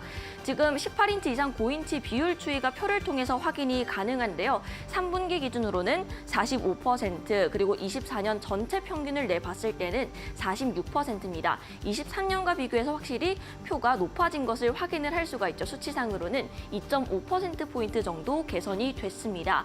그 외에도 원자재 매입 가격이나 공장 가동률 개선 등이 함께 병행이 됐는데요. 일단 고무 가격 등이 계속해서 오름세를 보이고 있고 물류비도 부담이 되고 있지만 앞서 살펴봤듯이 매출 원가율이 60%대로 잘 유지가 되고 있는 상황입니다. 타사가 이제 70% 정도인 걸 확인을 했을 때 이제 7, 8% 낮은 상황입니다. 네, 이렇게 분기 물류 재료비는 추후 계속해서 안정화될 것으로 예상이 되기 때문에 오히려 이번 분기 외에도 이제 4분기 그리고 내년도 실적 전망까지 하나증권은 밝을 것이라고 예상을 하고 있는데요. 그 원인은 이제 EUDR이라고 산림 결체 규정이 있습니다. 이게 1년 정도 연기가 됐기 때문에 고무 가격 상승이 둔화될 것으로 보이고요. 또 상하이 컨테이너 지수 역시나 고점 찍고 이후 하락 추세에 나와 있습니다. 다만 주가 하락의 가장 큰 요인으로 꼽혔던 한온 시스템 인수관에서는 여전히 부정적인 의견이 나오고는 있습니다만 당사가 이번 컨콜을 통해서 연내 인수 마무리하겠다라고 밝혔습니다. 네, 다음 종목 바로 살펴보시죠. 네, 다음 종목은 이제 NC소프트로 준비를 했습니다. 상상인증권의 리포트고 결국 본질은 게임, 신작이 회사 미래 가른다라고 하네요. 그럼 이제 이번 분기 실적부터 향후 어떤 신작 모멘텀들이 나와 있는지 하나하나 살펴보겠습니다. 일단 3분기 기준 영업이익은 컨센서스를 하회했습니다. 영업이익은 영업손실은 143억 원 정도 나왔는데요. 일단 호연 같은 신작의 마케팅 비용이 좀 크게 작용을 했습니다. 영업 비용이 좀 부담스럽게 나왔다라는 점이 가장 크게 작용을 하지 않았나 싶은데요. 그럼에도 불구하고 목표가를 오히려 26만 원으로 상향 조정했고 투자 의견도 매수로 유지를 했습니다. 그 원인은 이제 연간 실적 전망치에서 확인을 할 수가 있는데요. 이렇게 24년도 연간 실적은 부진할 것으로 전망이 되지만 25년과 26년에는 각각 영업이익이 큰 폭으로 성장하고 또 매출액과 순이익단에서도 소폭의 개선세가 포착이 될 것으로 기대되기 때문입니다. 다음 장 넘어가서 조금 더 자세하게 살펴보겠습니다. 이렇게 신작들이 나와 있는 표가 정리되어 있는데요. 결국 여러 가지 신작들 그리고 비용 효율화가 내년도 주가 방향성을 가를 것이다라고 리포트는 설명을 하고 있습니다. 일단 비용 효율화 측면에 대해서는 구조 조정 올 4분기까지 마무리가 된다고 하고요. 스튜디오 분사 그리고 배틀크러쉬 같은 비효율 사업부까지 해체하면서 정상화 과정에 나와 있습니다. 이번 컨콜에서 NC소프트가 이번 분기에 이런 구조 개편을 단행을 하고 내년부터 유의미한 실적 개선을 할 것이라고 하는데요. 규모 있는 신작이 다수 출시 대기가 되어 있습니다. 25년도 당사 추정 매출액의 30%가량이 이제 신작이고요. 여기 지금 게임들 살펴보시면 4분기부터 당장 저니 오브 모나크가 출시됩니다. 방치형 RPG 게임인데 기존 리니지 IP를 활용해서 리니지 캐릭터를 활용한 게임이다라고 보시면 되겠고요. 외에도 텍탄이나 LLL 같은 MMORTS 루트 슈터 게임들이 25년도 내년에 당장 출시가 됩니다. 확실히 이제 MMORPG 원툴이었던 NC소프트가 장르 다변화에 도전을 하고 있는 것을 확인할 수가 있겠죠. 그렇기 때문에 이 성공 여부가 좀 중요하게 작용을 하겠습니다. 가장 큰 기대작은 아무래도 이 아이온2입니다. 이 아이온은 이전에 2018년에 성공을 한 바가 있는데 아이온2의 성공이나 혹은 연기 여부에 따라서 밸류에이션 변동성 요인으로 작용할 수 있다는 점도 확인해 보시면 좋겠습니다. 네, 이번 TL 글로벌이 깜짝 히트를 쳤고요. 그 외에도 이제 블레이드 앤 소울이나 리니지 같은 이제 게임들이 중국이나 동남아에 새롭게 출시를 하게 됩니다. 이런 부분 모멘텀 여전히 유효하다는 점, 그렇기 때문에 NC소프트 상상인증권 리포트에서는 긍정적으로 향후 25년을 제시를 하고 있습니다. 지금까지 마켓 리포트 살펴봤습니다.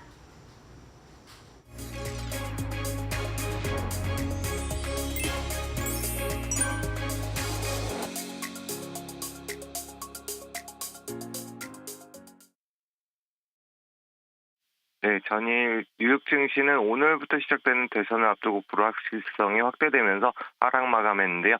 국내 증시도 전일 금투세 폐지 관련 이슈로 상승이 나왔지만 차익 실현 물량이 나올 수가 있고 오늘 아침 북한의 탄도미사일 발사로 인해서 지정학적 리스크 우려까지 더해지면서 변동성이 크게 나올 수 있다라는 점 참고해서 봐주시면 될 것 같고요. 하지만 국내 증시 같은 경우는 해외 증시 주요 증시에 비해서는 금투세 등 여러 가지 이유로 인해서 본격적 상승을 하지 못했기 때문에 금투세가 폐지되면 추가적인 상승 가능성이 있는 만큼 긍정적으로 볼 필요가 있겠습니다. 그리고 계속해서 말씀드리지만 당분간은 임상실험 등의 호재가 많은 제약바이오주 그리고 움직임이 나오고 있는 4차 산업 테마주들 계속 볼 필요가 있겠고요. 오늘의 공략주는 말씀드린 업종 테마에서도 2차 전지 테마주인 LG에너지 솔루션입니다. 앞에서도 몇 번 공략해드리고 말씀드린 종목인데 중간중간 급등이 나왔었고요. 하지만 아직까지도 추가적인 상승 가능성이 나올 수 있는 저평가 구간이다 말씀드리겠습니다. 45만 원 부근 돌파하면 큰 폭의 급등이 나올 수가 있겠고 최근 에코프로나 에코프로 BM 등의 2차 전지 관련주 움직임이 나오고 있기 때문에 해당 종목 역시도 상승이 예상되는 상황입니다. 1차 목표가 49만 원 보고 공략한다면 좋은 결과가 있을 것으로 보고 있습니다. 이상으로 2대1 이슈였습니다.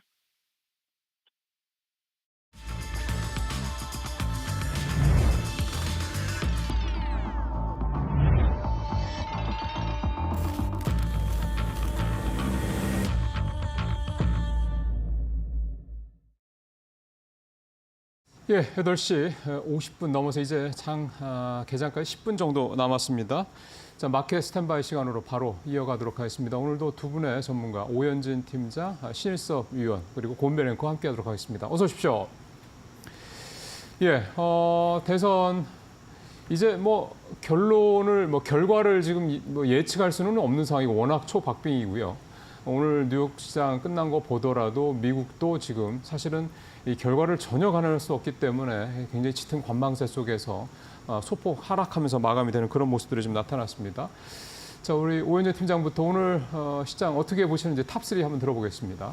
네, 어제 이제 국내 증시에서도 이벤트가 있었는데 그 중에 하나가 이제 코리아 밸류업 지수를 기반으로 한 ETF가 상장된 것이 아닌가 싶습니다. 출범 초기부터 이제 종목 선정에 대한 논란이 굉장히 많았었던 게 이 밸류업 지수인데 거래소가 연말에 이제 지수 변경을 예고하면서 아직 기대감은 좀 유효한 상황이다라고 보시면 될 것 같고요.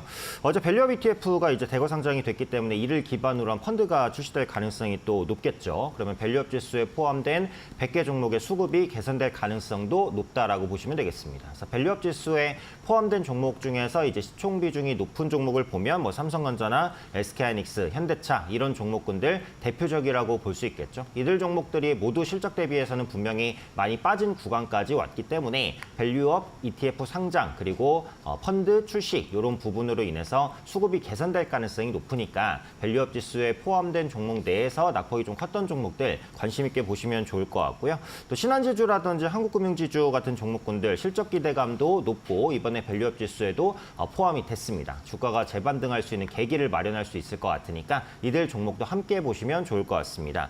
다음은 제약바이오 얘기인데요. 이번 주도 제약바이오 행사가 많습니다. 그래서 미국의 SITC는 세계 최대 규모의 면역 항암 학회입니다. 그래서 GC셀이 NK 배양 기술에 대한 성과 그리고 의료 AI 기업이죠. 루닛이 AI 바이오 마커 플랫폼을 활용한 연구 성과를 공개를 하고요. 한미약품 같은 경우에는 이중항체 플랫폼 기술을 적용한 차세대 면역 항암제 후보 물질 디자인을 공개를 합니다. 그래서 이런 부분들이 제약바이오제 주가 상승에 다시 한번 도움을 줄 것이다라고 보고 있고요. 2024 바이오 유럽도 진행 중입니다. 그래서 녹십자와 대웅제약 등이 참여해서 기술을 공개하고 있기 때문에 이런 부분에 대해서도 복합적으로 좀 관심 있게 보시면 좋을 것 같습니다. 끝으로 경영권 분쟁 관련된 이슈인데 이제 고려아연을 둘러싼 지분 경쟁 계속해서 이어지고 있죠. 그래서 고려아연을 밸류업 명단에서 제외해야 한다는 의견도 있고요. 이런 것들은 이제 주가 불확실성 확대 요인으로 작용을 합니다. 한밀사이언스 같은 경우에도 오너일가의 경영권 분쟁으로 또 주가가 급등했다가 급락했죠. 그래서 소액주주연대 대주주연합에 대한 지지 철회 등도 영향을 끼치면서 주가 예측이 상당히 좀 어려운 상황입니다. 그래서 경영권 분쟁 관련주는 반드시 단타 매매가 개입이 됩니다. 그래서 주가가 급락하게 됐을 때 피해도 크다라고 볼 수 있겠죠. 그래서 경영권 분쟁 관련주를 초기에 매수하셨으면 수익을 낼 수 있겠지만 뒤늦게 따라갔다는 물릴 가능성이 굉장히 높기 때문에 경영권 분쟁 관련주는 투자 관점에서 좀 제외하고 보시는 것이 좋겠다고 말씀드리겠습니다. 네, 알겠습니다. 오현진 팀장은 뭐 밸류업 지수 ETF와 관련돼서 지금 자금이 들어올 가능성이 크다라고 이야기해 주셨고요. 이와 함께 다가오는 암호화폐 관련된 이슈로 인해서 제약바이오주도 좀 긍정적으로 평가해 주셨습니다. 그렇다면 신일성 위원은 오늘 개장 전 탑3 어떤 거 선정하셨을지 한번 들어볼까요? 네, 삼양식품의 재급 등 시작입니다. 삼양식품이 4개월간의 조정을 마치고 월봉에서 10개월 선과 지금 맞닿는 지점이 오자 다시 반등이 시작되는 모습입니다. 역시 기술적으로 계속 얘기 드린 대로 과열권에서 사는 것이 아니고 과열권에서 빠져나와서 10개월 선에 처음 닿을 때 그때 두 번째 기회라고 말씀드렸는데 삼양식품의 케이스도 참조하시기 바랍니다. 딱 그 케이스고요. 지금의 과열권의 종목들을 왜 팔으라고 했는지 선제적인 얘기를 드린 이유를 저기서 찾아보시면 될 것 같습니다. 자, 기본적인 내용은 농림축산부에서 1월에서 10월 중에 한국라면 수출액 발표했는데 1조 4천억 원이었습니다. 전년 대비 30% 증가했습니다. 작년 대비해서 라면을 엄청나게 많이 팔았는데 2달 남았는데 2달의 기록까지 합쳐졌을 때 작년 대비 얼마나 성장할지 일단 30%는 확보가 되었고요. 설마 역성장이 일어날 가능성은 없겠죠. 2달 동안 더 늘리면 늘렸지. 지금 3분기 수출액 기준으로 3분기 수출액이 4,301억 원인데 그중에 무려 절반이 넘는 2,701억 원을 삼양식품이 차지했습니다. 이런 걸 보고 하드캐리라고 표현을 하죠. 삼양식품이 하드캐리를 해서 우리나라 라면 수출액을 이끌었기 때문에 삼양식품에게 결국 우리나라 라면 수출액을 늘린 그 공헌의 대가를 이 주가에 반영을 시켜주는 이 시장의 흐름이 아닌가 이런 생각이 들고요. 다시 한번 삼양식품을 바라봐야 될 때가 아닌가 생각이 됩니다. 두 번째는 사면의 연일 급등입니다.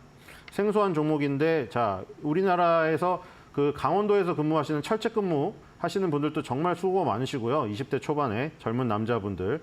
그리고 이제 우리 그 높은 고층 빌딩에도 도심의 고층 빌딩에도 GOP가 있습니다. 거기서 근무하시는 분들 굉장히 열악한 환경에서 일하고 계세요. 수도방위사령부 예하부대에 있는 것이죠. 3, 4명이 모이셔가지고 고층 건물 위에서 GOP 업무를 담당하고 계십니다. 근데 하도 이제 북한이 무인기를 쏘고 무슨 오물풍선을 날리고 오늘도 탄도미사일 날렸죠. 물론 탄도미사일을 날릴 경우에 진짜 우리나라 쪽으로 날릴 경우에는 미사일로 방어미사일로 대응을 해야겠지만 드론을 날리는데 망치에 해당되는 미사일을 쏠 수는 없는 겁니다. 그렇기 때문에 그건 레이저 무기로 이제 날려야 되는데 한화 에어로스페이스의 천광이 드디어 이제 전시품이 아니라 실전 배치가 된다는 소식이 들어왔죠. 그리고 처음에는 이제 철책이 아니라 우리 서울 도심의 빌딩에 있는 GOP에 뭐 예를 들어 여의도의 파크원 파크 같은 데가 되겠죠. 그 부분은 63빌딩에서 이전된 부분은 공개가 된 사항입니다. 그러니까 천광이 실전 배치된다는 소식, 사면이 이제 전자광학 추적 장치라던가 표적 획득 지지 장비 여기를 한화 에어로스페이스 하나 시스템에 납품하는 것으로 알려져 있기 때문에 그 소식에 지금 급등을 하고 있는 것으로 알려져 있고요. 지금 그 금융당국에서 조회 공시가 들어간 걸로 알고 있는데 사면에서 어떤 답변이 나올지 기다려 보시면 될 것 같습니다. 세 번째는 엔터주의 무더기 급등입니다. 사실 급등을 한 이 근거가 된 거는 좋은데 이번에도 사실 이런 일처리가 좀 마음에 들지 않습니다. 중국이 또 일방적으로 밀어붙였죠. 한국 정부랑 전혀 상의가 없었습니다. 갑자기 깜짝으로 자기네 혼자 발표를 한 겁니다. 갑자기 무비자 정책하겠다. 너네 오려면 그냥 와라. 뭐 여행 갈 사람들은 뭐 그냥 아유 좋아라 하고 가겠습니까? 뭐 갈 사람도 있겠지만 이렇게 일방적인 무비자 정책, 참 일방소통이라는 얘기가 생각이 듭니다. 내년 12월 30일까지 일방적인 무비자 정책을 시행했는데 중국이 한국을 무비자 대상으로 포함한 것은 지금 처음이라고 합니다. 그러니까 일반 여권만 있으면 비자를 발급하는 절차가 없이도 중국 방문이 가능합니다. 그래서 지금 여행준이 아니면 뭐 엔터준이 이런 것들이 지금 급등을 했는데 어쨌든 간에 뭐 일방소통이든 뭐든 그런 문제를 떠나서 일단 엔터주가 지금 기술적으로 바닥에 있다는 판단이 있었기 때문에 이런 이슈를 덕을 입어 바닥권 탈출에 도움이 된다면 엔터주를 갖고 고생을 하신 분들에게는 좋다. 뭐 이렇게 지금 판단을 해야 될 것 같습니다. 예, 신 의원 오늘 삼양식품 얘기해 주셨고 이제 긴 조정을 좀 거치고 이제 다시 반등의 포인트를 찾고 있다 말씀이었고 사면이라는 이제 방산 관련주는 오늘 또 처음 들었습니다. 연일 급등하고 있다. 어제 첫날 그러니까 그제 상한가 치고 어제 20% 넘게 이틀 동안 50%에 넘는 그런 수익률을 기록을 한 상황이고 엔터주 올랐고 이렇게 그렇습니다. 중국이 갑자기 이제 이렇게 무비자로 한국 사람들 들어오세요 하는데 참 이게 저희가 여러 가지로 의심이 될 수밖에 없는 또 상황이기도 해서 어쨌든 근데 가는 분들이야 막을 수는 없는 거니까요. 잘 활용하시면 될 것 같고 일단 엔터주들은 실질적으로 이제 실적이 좀 뒷받침돼 줘야 되는 부분들 필요할 것 같습니다. 자, 벌써 59분이네요. 동시효과 짧게 좀 알아보겠습니다. 고은별 앵커. 네, 11월 5일 화요일장 국내 증시 예상 체결 지수 함께 확인해 보겠습니다. 간밤 미증시 대선에 대한 불확실성이 극도에 달하면서 경계감이 굉장히 짙었습니다. 국내 증시 역시나 이에 대한 영향을 고스란히 받고 있는데요. 어제는 대내적인 이슈 속에 강한 상승 나왔던 양지수, 오늘은 일제히 하락 출발을 준비 중에 있습니다. 유가증권시장 0.87%, 코스닥은 약보합권 출발 예상되고 있습니다. 그다음 코스피 시가총액 상위 종목들의 예상 체결 지수 함께 확인해 보시죠. 1위부터 5위권입니다.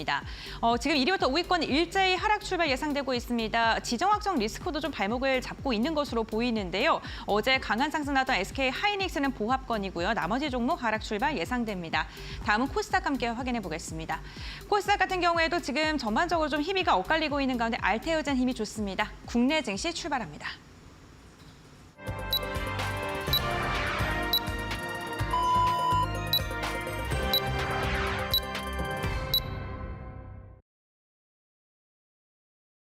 예, 11월 5일 화요일 우리 시장 지금 시작을 했습니다. 9시 이제 13초 좀 넘어가고 있는 그런 상황이고요. 예, 어제 금투세 폐지 결정이 나서 어제 양시장 코스피 1.8%, 코스닥 3.4% 급등을 한 상황입니다. 오늘 뉴욕 시장은 이제 살짝 약보합권에서 대부분 마감이 되는 그런 모습을 보이고 있고 미국 대선 이제 본격적으로 시작이 되기 때문에 투표가 시작이 되기 때문에 오늘 우리 시장도 좀 아무래도 조금 관망 분위기가 좀 더 있지 않겠느냐 생각도 좀 드는데 일단 어제 금투세 이 가장 큰 불확실성이 해소됐기 때문에 오늘 우리 시장 또 이틀 연속 이런 흐름을 이어갈지 좀 봐야 될 것 같습니다. 자, 고은별 앵커 통해서 출발 시장 상황을 좀 더 자세하게 살펴보겠습니다. 네, 화요일장 국내 증시 출발을 했습니다. 우선 양시장 일제히 하락으로 출발을 알린 상황입니다. 아무래도 미국 대선이라는 가장 큰 빅 이벤트가 지금 정말 앞으로 다가온 만큼 시장에는 경계감이 짙어지는 모습이 나타나고 있는데요. 유가증권 시장 0.73%가량 하락하면서 2,570선, 코스닥도 0.26%가량 내림세로 출발하면서 752선에서 출발을 알리고 있습니다. 우선 미국 대선에 대한 개표가 시작이 돼야 될 것 같고요. 그리고 FOMC 회의 결과 그리고 그 후에 나오는 파월 연준 의장의 발언이 확인되고 나서 시장의 방향성을 탐색을 해보셔야 될 것 같습니다. 그렇다면 조금 더 자세한 시장 출발 상황 지금부터 알아보겠습니다. 우선 시가총액 상위 종목들의 출발 상황 확인해 볼 텐데요. 유가증권 시장부터 체크해 보시죠. 이데일리 스핀을 통해서 확인해 보고 있는 지금 출발 상황입니다. 우선 시가총액 10위권 내에 대부분의 종목들이 하락으로 출발하면서 어제와는 분위기가 사뭇 다른 모습이 확인되고 있습니다. 삼성전자가 1.7%가량 하락하면서 지수의 발목을 또 잡고 있고요. SK 하이닉스 어제 6% 이상 상승했습니다. 엔비디아 라인의 공고함이 점점 더 확인이 되고 있습니다. 이로 인해 SK 하이닉스가 급격한 반등이 나왔었는데 오늘은 한 걸음 쉬어갑니다. 그래도 반도체 부분 두 종목만 보게 된다면 삼성전자의 내림세가 더 깊다는 점 체크해 보셔야 될 것 같습니다. LG 에너지솔루션 0.4%가량 하락으로 출발했습니다. 2차 전지 관련 기업도 특히나 테슬라가 엿새 연속으로 하락으로 마감했고요. 중국의 판매량이 좀 20% 이상 급감한 것으로 확인이 되면서 이로 인해 2차 전지 부담감 오늘 시장에서 나오고 있습니다. 바이오주 삼성바이오로직스 강보합권 시장 지수 대비 견조하고요. 셀트리온은 0.59% 하락으로 출발했습니다. 어제 힘이 괜찮았던 현대차, 기아 일제히 하락 출발하고 있고요. 어제 시총 10위권 내에서 유일하게 하락으로 마감했던 KB금융 오늘도 내림세 이어가고 있습니다. 전반적으로 시장의 분위기가 좋지 않은 가운데 고려아연이 3.78%가량의 강한 강세로 출발했습니다. 역시나 경영권 분쟁 이슈 속에서 오늘도 좀 변동성이 나오고 있는 것으로 보이고요. 네이버, 카카오 일제 하락합니다. 이번 주에 실적을 발표가 할 것으로 보이고 기대감이 나오고 있는데 오늘의 시장 분위기 전반적으로 눌림목 구간이 형성이 되면서 이로 인해 시총 상위권에 있는 기업들 대부분 흐름 좋지 않고요. 특징적인 게 크래프톤이 0.59% 상승으로 출발했습니다. 다음은 코스닥 시가총액 상해 종목군들 함께 확인해 보겠습니다. 코스닥 같은 경우에는요, 오늘 좀 혼조세가 펼쳐지고 있는 상황입니다. 알테오젠이 오늘 상승 출발, 리가켄바이오와 삼천당제약, 우선 제약바이오 대부분의 종목들이 그래도 괜찮은 모습이고요. 어제 강한 상승 나왔던 에코프로 그룹주들 일제 하락으로 출발을 했습니다. 노무라증권의 리포트가 지금 에코프로 그룹주들을 좀 견인을 했는데 오늘은 차익 매도 물량이 좀 나오고 있는 것으로 보이고요. 이와 함께 오늘 엔캠도 하락으로 출발을 했고요. 2차 전지 기업도 전반적으로 좋지 않은 가운데 화장품 관련된 실리콘투 0.25% 상승, 클래시스도 0.4%가량 상승, 파마리서치도 0.8%가량 상승하면서 미용과 관련된 기업들 오늘 그래도 괜찮습니다. 제약바이오 관련 기업들의 일부 종목을 중심으로 시세 나오고 있고요. 반도체 기업들의 흐름은 그다지 좋지 않습니다. 오늘 엔터주들 엇갈리고 있습니다. JYP 엔터는 하락으로, SM은 상승으로 출발했습니다. 다음은 업종별 상승률 함께 확인해 보겠습니다. 시장을 주도하고 있는 업종은 어떤 업종일까요? 네, 오늘 철강 금속 업종이 0.89%가량 상승으로 출발했고요. 그리고 제약도 0.85%가량 상승으로 출발했습니다. 미국 대선에서 누가 대통령이 되더라도 제약 같은 경우에는 수혜를 받을 수 있다. 생물보안법 통과에 대한 기대감이 어제 제약 관련된 기업들 주가를 끌어올렸습니다. 오늘도 역시나 제약과 바이오 상위권에 이름을 올리고 있고요. 건설 0.32%, 철강 금속 0.7%가량 상승으로 지금 출발을 했습니다. 지금 대부분의 종목 업종군들의 흐름은 그다지 좋지 않습니다. 시장의 불확실성이 지금 극도로 달해 있는 가운데 시장의 경계감이 커지고 있는데요. 이런 시장 가운데 전문가들은 우리 시장 오늘 출발 어떻게 평가하고 있을까요? 지금부터 알아보겠습니다. 예, 일단 출발 상황은 좀 가볍진 않습니다. 말씀하신 대로 전체적으로 오늘 코스닥은 괜찮은데 코스피가 0.7% 정도 하락하는 상황에서 출발을 하고 있는 모습이고요. 자, 이제 두 분 말씀 한 말씀 들어보죠. 먼저 오 팀장님, 오늘 출발 상황 어떻게 보고 계십니까? 네, 미증시가 이제 간밤에 좀 조정을 받았죠. 그래서 선거 결과를 알 수 없는 박빙의 상황이기 때문에 불확실성이라고 볼 수 있겠습니다. 시장은 어찌되었던 간에 악재보다 불확실성을 싫어한다라는 관점에서 봤을 때 미국 대선의 윤곽이 좀 빠르게 드러날수록 시장에는 긍정적일 수 있다라고 보고요. 국내 증시도 이제 하락한 미증시의 영향을 받았고 또 어제 큰 폭의 상승이 나왔기 때문에 그에 따른 반락이 있다라고 보시면 되겠습니다. 다만 코스닥은 어제에 이어서 상승입니다. 그래서 금투세 폐지 이슈가 아무래도 대형주보다는 중소형주에 조금 더 투심 개선으로 작용하는 게 아닌가 그런 생각이 들거든요. 그래서 낙폭과대 중소형주에 대한 관심도 일단 기본적으로 가지셔야 될 것 같고 금투세 폐지 이슈로 인해서 지수의 하방 경직성은 강화될 가능성이 높습니다. 신규로 주식을 막 사기는 어렵겠지만 기존에 가지고 있는 주식을 굳이 팔지는 않을 거란 말이죠. 이건 이제 지수의 하방 경직으로 작용하는 거기 때문에 낙폭과대 실적주가 있다면 이런 기회에 모아가는 전략으로 가져가셔도 괜찮지 않을까 이렇게 판단됩니다.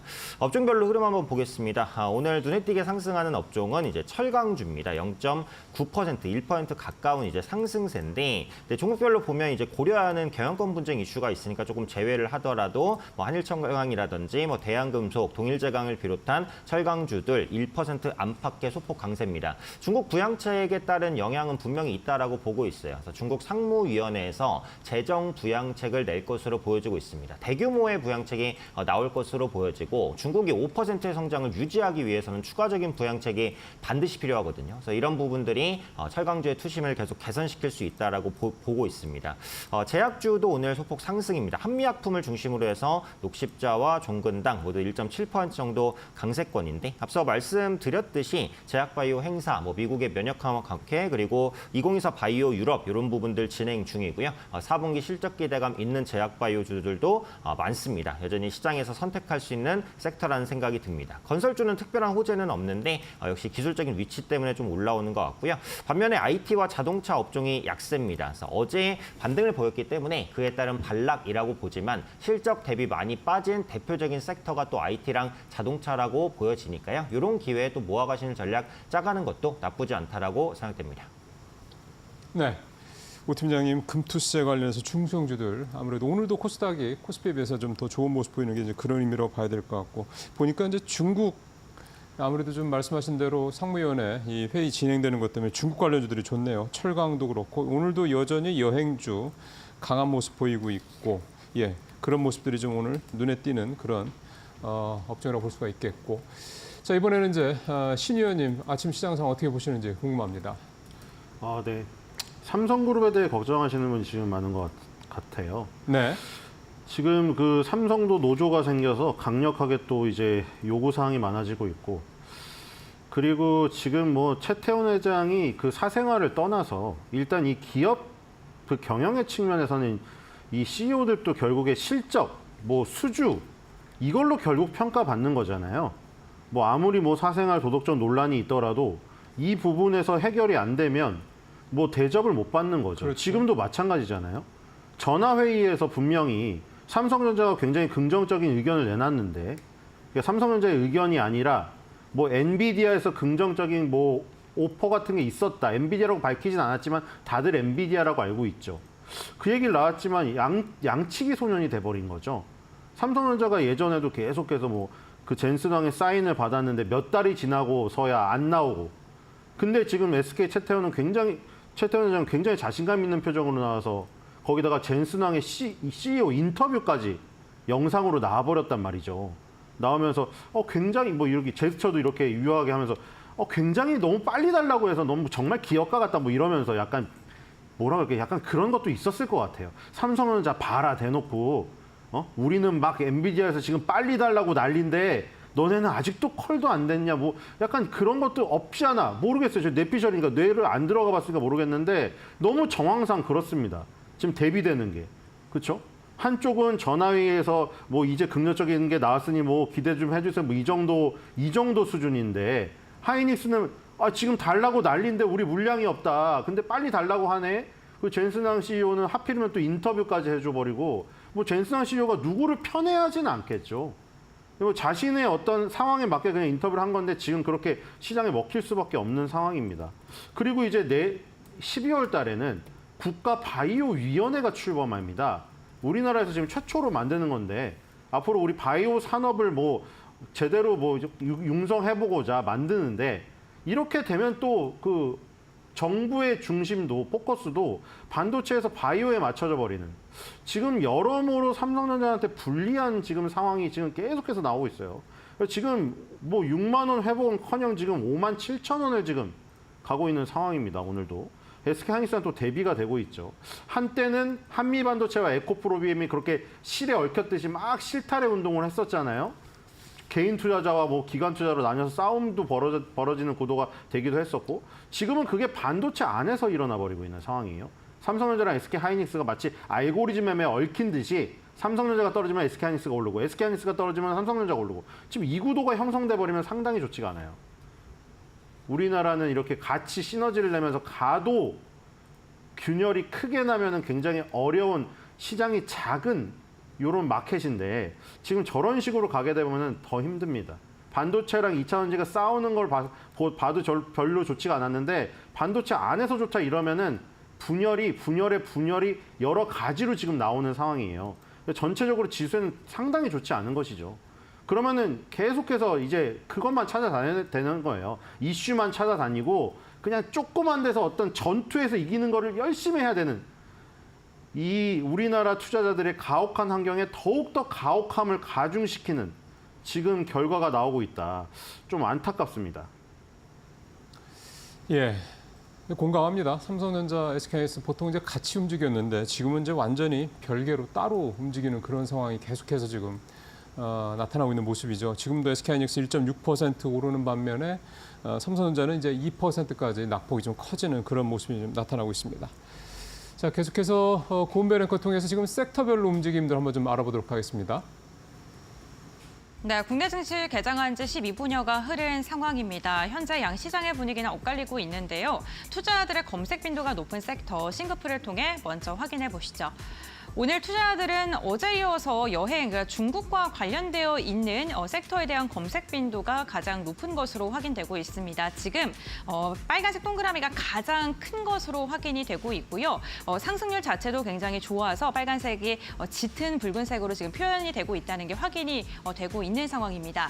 지금 미국 대선에 대한 불확실성이 지금 극도로 달해 있는 가운데 확실한 모멘텀이라고 할 수 있는 무비자 입국 허용에 대한 기대감, 그로 인해 테마성 움직임이 여행 관련 기업으로 이어지고 있는 것으로 보입니다.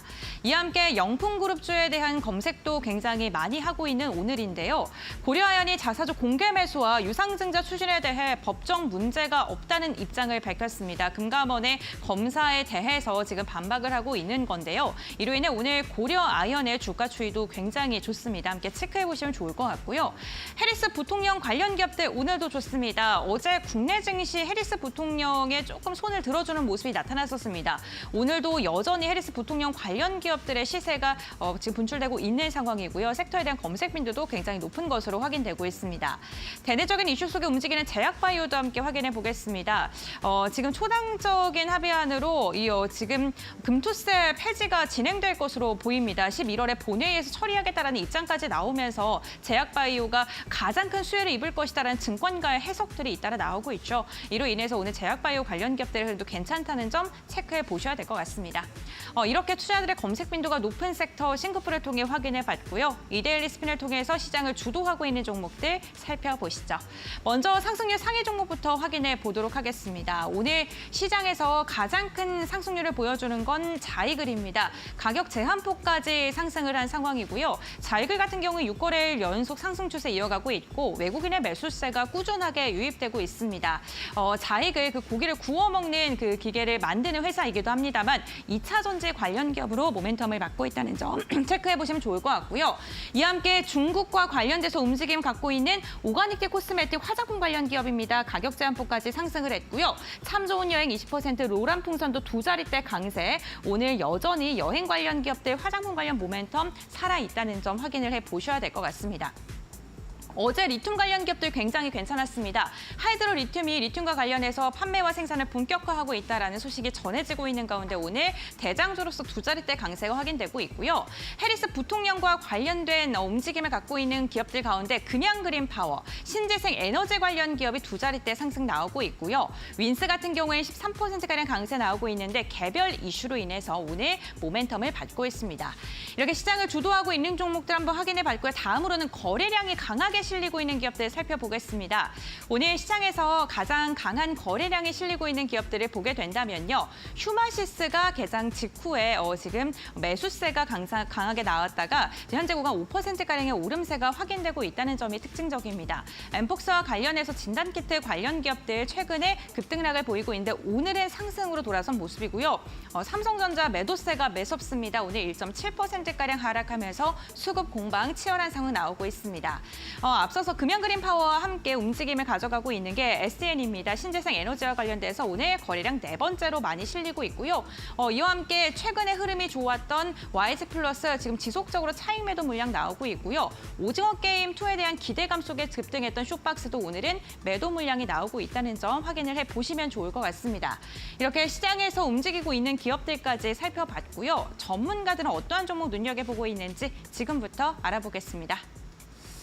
네, 오 팀장님 오늘 종목들 어떻게 좀 보고 계세요?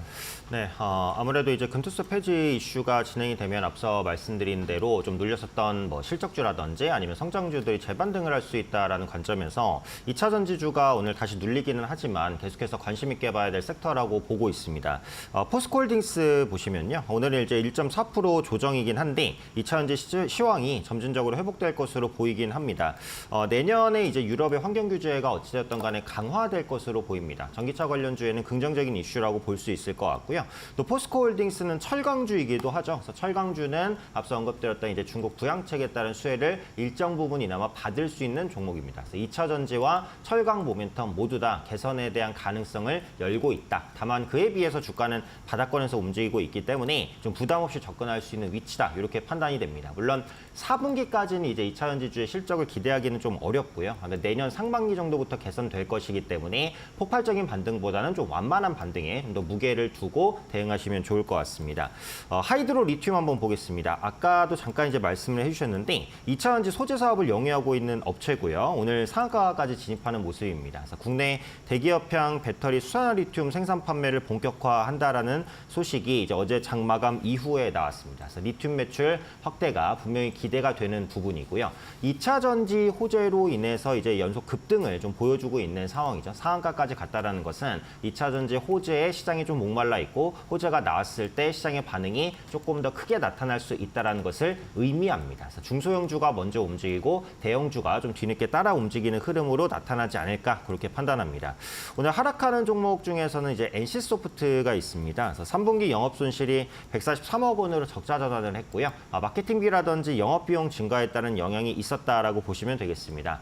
리니지 IP의 매출은 아마 꾸준히 하락할 겁니다. 그리고 호연과 배틀크러쉬도 부진하긴 했습니다. 다만 TL의 글로벌의 흥행 어느 정도의 이제 가능성을 봤다라고 볼 수 있을 것 같고요. 조직 개편을 단행하면서 비용 효율화 과정도 또 진행시킬 것으로 보입니다. 그래서 적자가 장기화되지는 않을 것 같아요. 그래서 다음 분기에는 흑자로 전환할 것으로 보여지고 있으니까 이런 하락을 또 신규 매수의 기회로 삼아볼 수 있지 않을까 말씀드리겠습니다.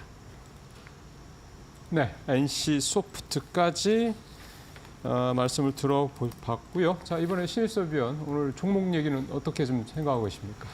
네, 뭐 전략은 굉장히 그동안 끌고 왔던 주요 그 섹터들을 전부 다 전략 매도해서 이익 실현했기 때문에 속은 아주 시원할 거예요. 그리고 여러분들도 만약에 끌고 간다고 하더라도 중간중간에 이렇게 팔아주는 게 좋습니다. 이 사이버머니 모의 투자가 아니고 다들 해보셔서 아시겠지만 자기 돈이 크게 걸려 있는 상태에서 계속해서 평상시 생활을 이어가면서 한다는 게 가슴이 항상 두근거리면서 불안한 상황이 이어지는 것을 알 수가 있어요. 아무리 평정심이 뛰어난 사람도. 그러다가 어느 순간 이익 실현 딱 해갖고 내 예수금으로 현금으로 꽂혀 있을 때 마음이 엄청나게 축 내려가면서 편안함을 느끼는 거 다들 경험하셨을 거예요. 그렇기 때문에 장기적으로 끌고 가더라도 중간에 한 번씩 이익 실현해서 속간해가지고 다시 재매수하는 요런 전략이 좋다는 겁니다. 그리고 지금은 뭐 재매수하는 전략은 아니고 이거는 지금 전략 매도를 해가지고 지금 다른 거를 사자는 전략이었죠. 뭐 KTNG라던가 SK텔레콤이라던가 코리안이라던가 이런 안정적인 종목을 얘기 드렸어요. 지금 이런 상황이 예상이 조금 되었기 때문에 지금 뭐 대선이고 뭐고 이런 것 때문만은 아니었습니다. 뭐 기술적인 부분이나 다들 고려해가지고 제가 판단을 한 것이었고, 그리고 지금 뭐 금투세 그 여당 야당이 지금 같이 뭐 같은 방향으로 나가는 거로 해가지고 큰 효과가 있을 것 같아서 뭐 오늘도 오를 줄 아셨던 분이 많을 거라고 생각했는데 하루로 끝나버렸죠. 그러니까 이게 몸에 지병이 있는 사람이 그 쇼크가 와가지고 기절했다고 해서 심장 충격기로 한다고 해서 살아나질 않아요. 잠깐 살아나도 소용이 없어요. 기존 몸에 지병이 있기 때문에. 그러니까 그 심장 충격기로 살아날 수 있는 거는 정말 잠깐 겨울철에 잠깐 졸도해서 살릴 수 있는 타이밍에 그때 살리면은 지병이 없는 상태에서는 살아날 수 있죠. 근데 지병이 있으면 아무 소용이 없는 거예요. 살려내봤자. 그러니까 지금 이 한국 증시는 지병이 있는 상태이기 때문에 뭐 그런 심장 충격기로 할 수 있는 문제가 아니라는 거.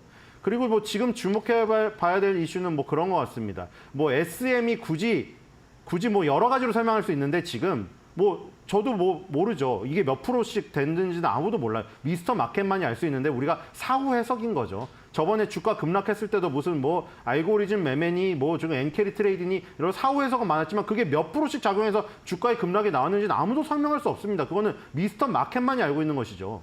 지금 SM의 상승도 마찬가지예요. 이제 사후 해석을 하는 거예요, 저도. SM이 올라간 배경에는 뭐 이런 게 있을 수가 있겠죠. 기술적인 모습으로 저점이 있을 수도 있겠고, RSI를 자꾸 얘기 드렸는데 RSI 기준으로 지금 43인데 43이라는 수치는 2020년 코로나 때 SM이 기록했던 그 수치랑 비슷합니다. 차가운 수치랑. 그런 것도 하나의 근거가 될 수가 있을 것 같고, 그 다음에 이제 중국발이죠. SM이 우리나라 4대 엔터테인먼트 회사에서 중국발 사재기 물량이 가장 많이 노출된 회사예요.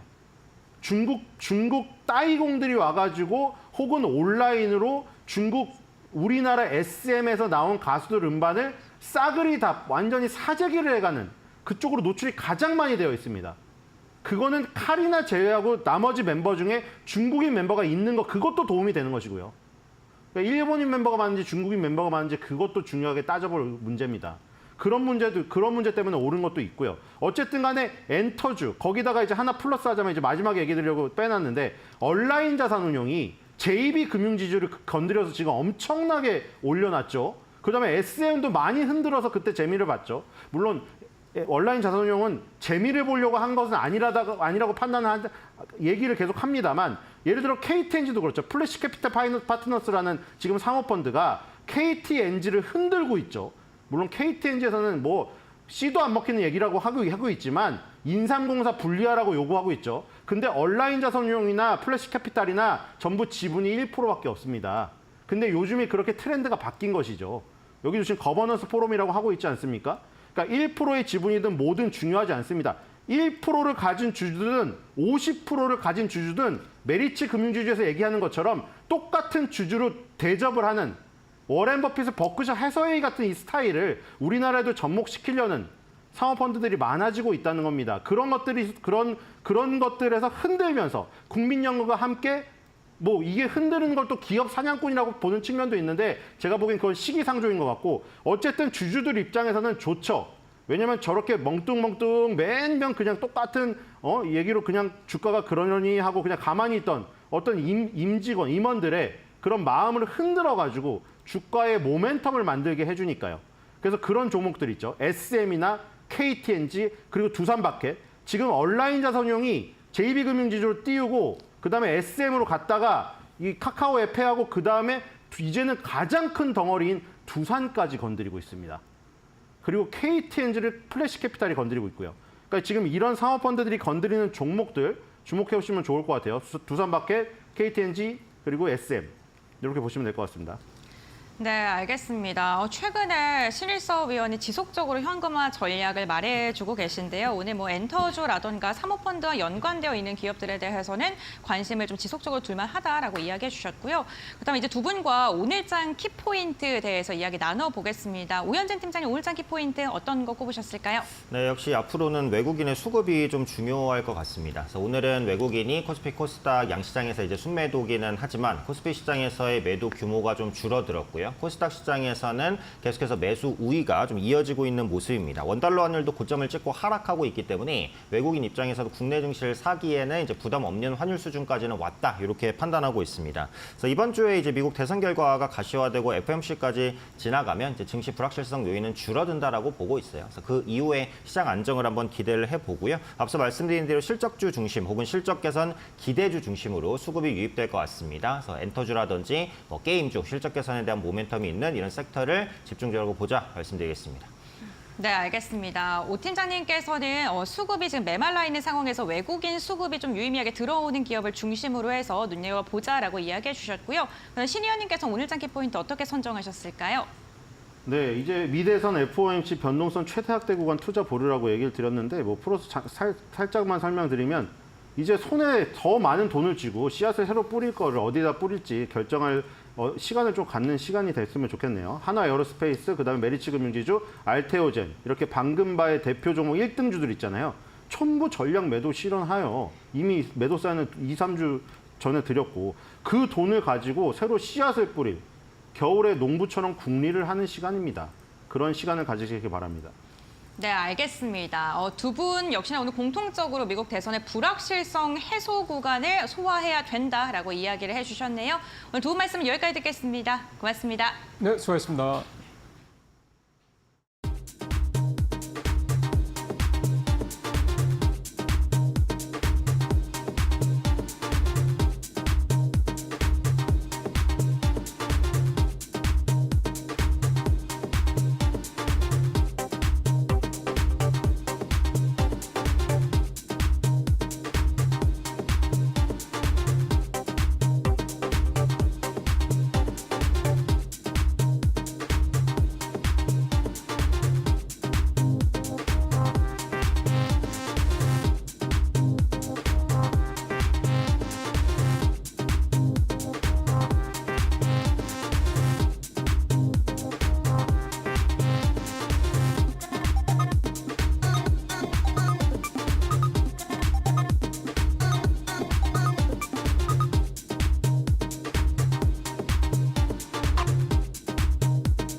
네, 오늘장 선발 종목은 서용원 SK증권 이천지점 차장 전월 연결해서 알아보겠습니다. 차장님 안녕하세요.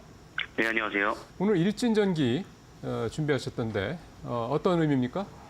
네, 일진전기 좀 관심 있게 보고 있는 상황인데요. 네. 12월부터 이제 신공장 가동에 따른 기대감이 좀 상당히 높다라고 좀 볼 수 있겠습니다.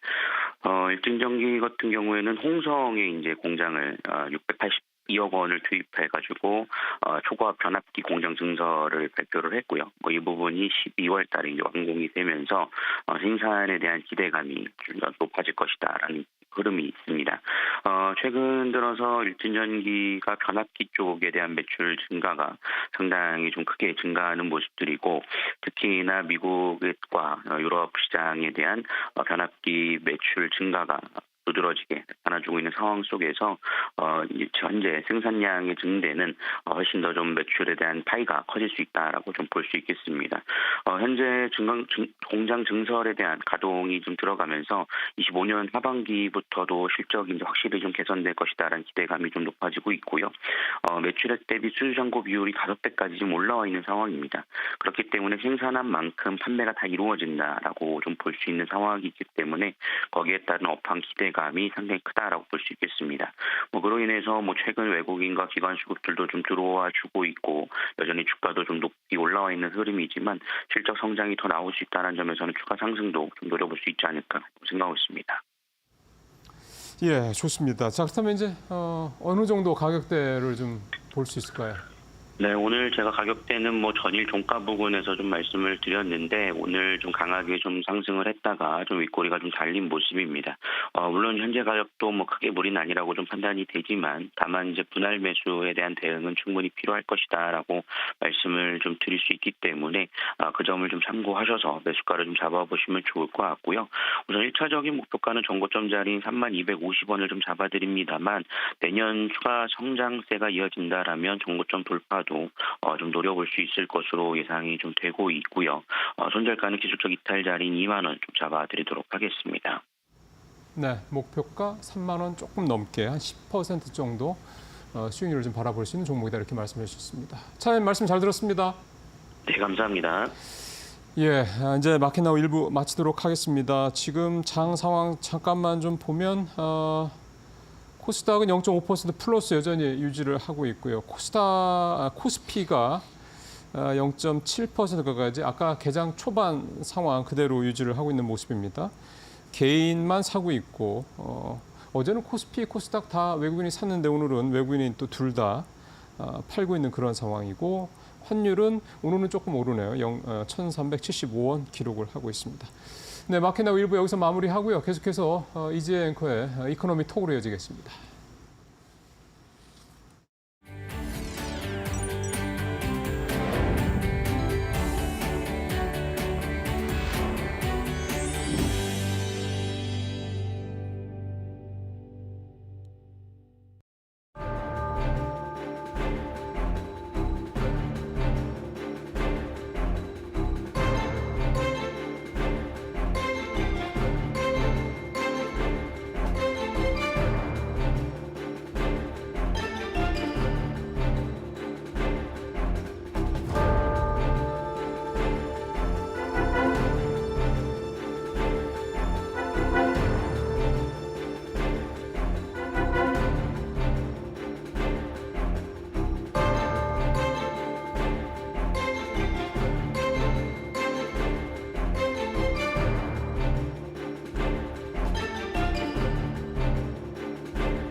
네, 이코노미 톡 시작을 하겠습니다. 미국 대선 굉장히 관심사인데 60대 미국 대통령 선거의 날이 밝았습니다. 지금 어떻게 보면 이번 선거는 미국 역사상 가장 치열한 선거가 될 것이다라는 전망이 있는 상황이고요. 막판까지 여론조사가 초박빙의 승부를 벌이는 것으로 지금 파악이 되고 있습니다. 자, 오늘은 KB국민은행의 장재철 박사님과 함께 미국 대선 이슈에 따른 산업 영향 등 두루두루 파악을 좀 해드리도록 하겠습니다. 장 박사님 모셨습니다. 어서 오십시오. 네, 안녕하십니까? 네, 아무래도 화제는 미국 대선에 좀 맞춰져 있는 것 같아서 오늘 이를 좀 풀어보려고 합니다. 네. 일단 결과 발표는 최대 2주까지 걸릴 것이다, 이런 예상이 나타나고 있습니다. 어떻게 보십니까? 예, 네. 보통 통상적으로 대선 당일 예. 저녁 한 동부 시간으로 11시 반 정도 되면 결과는 나오거든요. 네. 근데 이렇게 이제 결과가 빨리 나오기 위해서는 두 후보 간의 득표율 격차가 크면 이렇게 빨리 나옵니다. 그렇지만 만약에 굉장히 경합을 한다.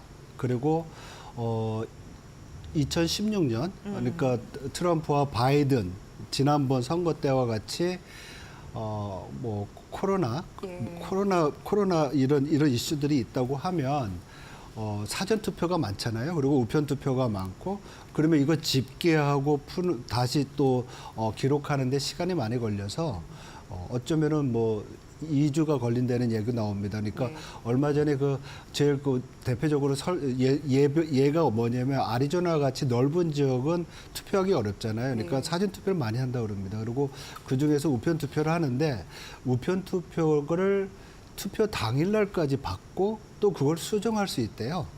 그러니까 이걸 다 집계하고 다시 또 정리를 하려면은 AP통신이나 뭐 다른 보도에 따르면 약 최대 13일까지 걸릴 수도 있다고 하고요.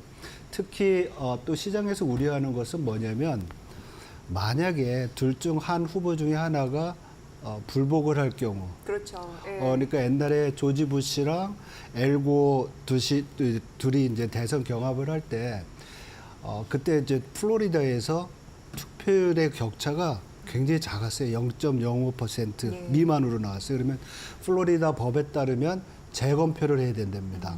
그래서 다시 그걸 하는 과정에서 약 한 달 정도 시간이 걸렸었거든요. 그럴 경우에는 뭐 이번에도 그런 비슷한 일이 벌어진다고 하면 결과가 굉장히 늦게 나올 수도 있죠. 네. 미국 전반적으로 폭동이 일어날 가능성도 있어서 사실상 그걸 준비를 또 만반의 준비를 하고 있다 이런 얘기도 들려오고 있는 상황이고요. 네, 얼마 전 보도 보니까 그 DC에 있는 그 모든 카페랑 이런 데 다 패널로 막아놨더라고요. 참 어쨌든 주식시장 뭐 2주 이상 뭐 이런 얘기도 나오고 뭐 예전에는 한 달 이상 걸리기도 했다라고 하는데 대선 결과가 그 소나기가 딱 쥐어지기 전까지는 막판 혼전에 거듭되지 않을까 이런 예상은 되는 상황입니다. 어찌됐건 지금 샤이 트럼프냐 뭐 히든 해리스냐 아니면은 뭐 스트롱맨 귀환이냐 첫 여성 대통령이냐 뭐 말이 많습니다. 그리고 주식시장도 그쪽으로 이제 트레이드를 하려는 모습 보여주고 있는 상황이고요. 우선 트럼프 전 대통령이 만약 당선이 됐냐면 국내 산업은 어떤 영향을 미칠 건지 장 박사님의 분석이 좀 궁금했습니다. 좀 뭐 매크로 면에서 본다고 하면 트럼프 대통령의 정책 자체가 상당히 이제 뭐 과격한 면이 있죠. 그러니까 기존에 있었던 반도체법이라든지 인플레이션 그 감축법 이러한 것들을 폐지를 하고 또 관세를 부과한다는 점이 사실은 우리나라처럼 수출을 많이 하는 국가들한테는 좀 또 미국에 투자를 많이 한 상황에서는 좀 불리할 수가 있겠죠. 그래서 지금 제일 트럼프 후보가 대통령이 된다고 하면 제일 우려가 되는 것이 지금 뭐라 그럴까? 2차 전지 부분. 2차 전지 부분입니다. 왜냐하면 2차 전지 같은 경우에는 뭐라 그럴까요? 그 IRA 폐지랑 또 보조금 또 축소되니까 이런 부분이 또 내연기 전기차보다는 석유를 쓰는 내연기관 자동차에 대한 또 혜택을 준다고 그러니까 그런 부분이 가장 타격을 받을 것 같고요. 그 다음에 또 어떻게 보면 냉정 구도가 더 고착화될 수 있으니까 방산 같은 경우에는 나토 유럽 지역에 이제 호조를 보일 수도 있고 또 뭐 조선은 또 대중국 견제 때문에 또 호조를 보일 수 있고요. 그런 다음에 반도체나 아니면 자동차 같은 경우에는 좀 긍정적인 면과 부정적인 면이 같이 있을 것 같아요. 혼재돼 있죠, 지금. 반도체 같은 경우에는 트럼프 대통령이 반도체법을 폐지를 하니까 덜 좀 부정적인 영향이 있을 거고 긍정적인 면은 또 중국에 대한 압박이 굉장히 커질 거니까 좋을 수 있는 그런 부분이 있어요. 근데 한국 기업이 반사이익을 얻을 수 있는 가능성이 있으니까요. 그리고 이제 해리스 후보가 대통령이 될 경우에는 정책 자체가 크게 변하지는 않습니다. 그래서 대중국에 대한 어떤 압박이나 이런 것들이 현 수준을 유지한다고만 하고 또 IRA 법이 유지가 된다고 하면 2차 전지 같은 경우에도 그렇게 나쁘지 않을 것 같아요. 또 그리고 또 바이오 부분도 좀 긍정적인 뭐 대중국 압박 때문에 반사이익을 받을 수 있는 부분이 있고 그렇지만 트럼프 대통령이 됐을 때처럼 반도체나 자동차 이런 부분은 서로 긍정적인 면과 부정적인 면이 같이 있는 것 같아요. 그러니까 트럼프 같은 경우에는 반도체법을 폐지하지만 해리스는 또 법인세를 올리잖아요. 법인세를 올리면 또 그 테크 기업들이 투자를 줄일 수도 있는 부분도 있고 그래서 이런 부분들이 긍정적인 것과 부정적인 것이 혼재돼서 좀 뭐 큰 변화 없을 거라고 보고요. 앞에서 말씀드린 거와 마찬가지로 글로벌 어떻게 보면 신냉전 체제 내에서는 한국의 방산이 좀 굉장히 좋을 것 같아요. 그래서 누가 되든지 간에 방산 부분은 좋은 그런 결과를 가져오지 않을까 이렇게 생각을 해보고 있습니다. 네. 장 박사님 의견을 종합을 해보면 해리스가 되던 트럼프가 되던 일단 방산, 그리고 조선, 그리고 바이오 섹터는 좋다. 그럴 수 그러나 이제 반도체, 자동차 그리고 소재 섹터는 일부 좀 혼재되어 있고, 맞습니다. 다만 2차 전지 좀 엇갈리는 것으로 제일 분명하게 갈릴 것 분명하게 같습니다. 좀 엇갈릴 것으로 이렇게 파악을 해주셨습니다. 여러분들 참고해 보시면 될 것 같고요. 최근 한국 수출 데이터 이거와 함께 좀 맞물려서 설명을 할 이유가 있어서 좀 질문을 드리도록 하겠습니다. 사실 이제 수출 데이터는 우리나라는 양호했거든요. 아직까지 이상 전선 없는지 어떻게 보십니까? 제일 지금 어떻게 보면 한국 경제를 이끌어왔던 하나의 성장 축이 둔화되고 있는 게 보이는 상황입니다. 그래서 약간 빨간불이 들어왔다고 보시면 이제 되나요? 노란불로 가는 것 같아요. 파란불에서 노란불로 오는데 왜냐하면 10월달 수출이 전년 동월 대비 뭐 4.7%, 5% 밑으로 증가했어요. 근데 지난 7월달에 수출 증가율이 두 자릿수였어요. 그리고 9월달에 한 자릿수로 떨어진 다음에 이제 10월달에 4.7%인가 더 내려왔습니다. 그래서 증가율은 둔화됐지만 일각에서는 월별 수출로 보면 뭐 570억 달러 이상이니까 이게 10월달 매년 10월달 기준으로 뭐 사상 최고치다라고 얘기는 해요. 일이다 이렇게 또 나기는 했었는데. 좋다고 볼 수 있는데 중요한 것은 우리가 모든 게 이제 성장의 어떤 그 모먼텀 추세, 성장 그 추세를 봐야 되는 거잖아요. 이게 근데 좀 둔화되고 있고 그래서 우리가 지난 3분기 때 우리 국민 계정에서 성장을 따질 때 보면 수출의 성장 기여도가 마이너스로 나왔어요. 수출 고가인데 마이너스로 나왔다. 그 얘기는 벌써 이제 수출이 피크아웃을 했다. 고점을 지나고 둔화되고 있다. 이렇게 보는 건데요. 이게 왜 제가 노란불이 켜졌냐고 하면 앞으로도 더 둔화될 것 같은 생각이 드는 거죠. 왜냐하면 첫 번째로는 글로벌 그 제조업 사이클이 회복이 될 거라고 예상을 했었는데 계속 회복이 지연되고 있어요. 그리고 반도체 수출이 지금 우리의 수출을 주도하고 있는데 반도체 수출도 증가세가 내년 상반기까지는 좀 더 둔화될 것으로 보이는 거예요. 단가도 좀 내려오고 또 수요도 줄고. 그리고 세 번째가 우리가 이제 수출은 어떻게 보면 이거 달러 가격으로 이제 표시하거든요. 그래서 가격이 떨어지면 안 되는데 우리 주력 수출 품목인 그 석유 제품이나 석유 화학의 단가를 낮출 수 있는 유가가 좀 하향 안정될 것으로 보여요. 그래서 이런 부분들을 다 고려를 하면 수출의 증가세는 좀 더 지금보다 더 둔화돼서 내년 1분기가 되면 4% 내외 아니면 지금보다 더 내려올 가능성이 크다라는 거예요, 증가율이.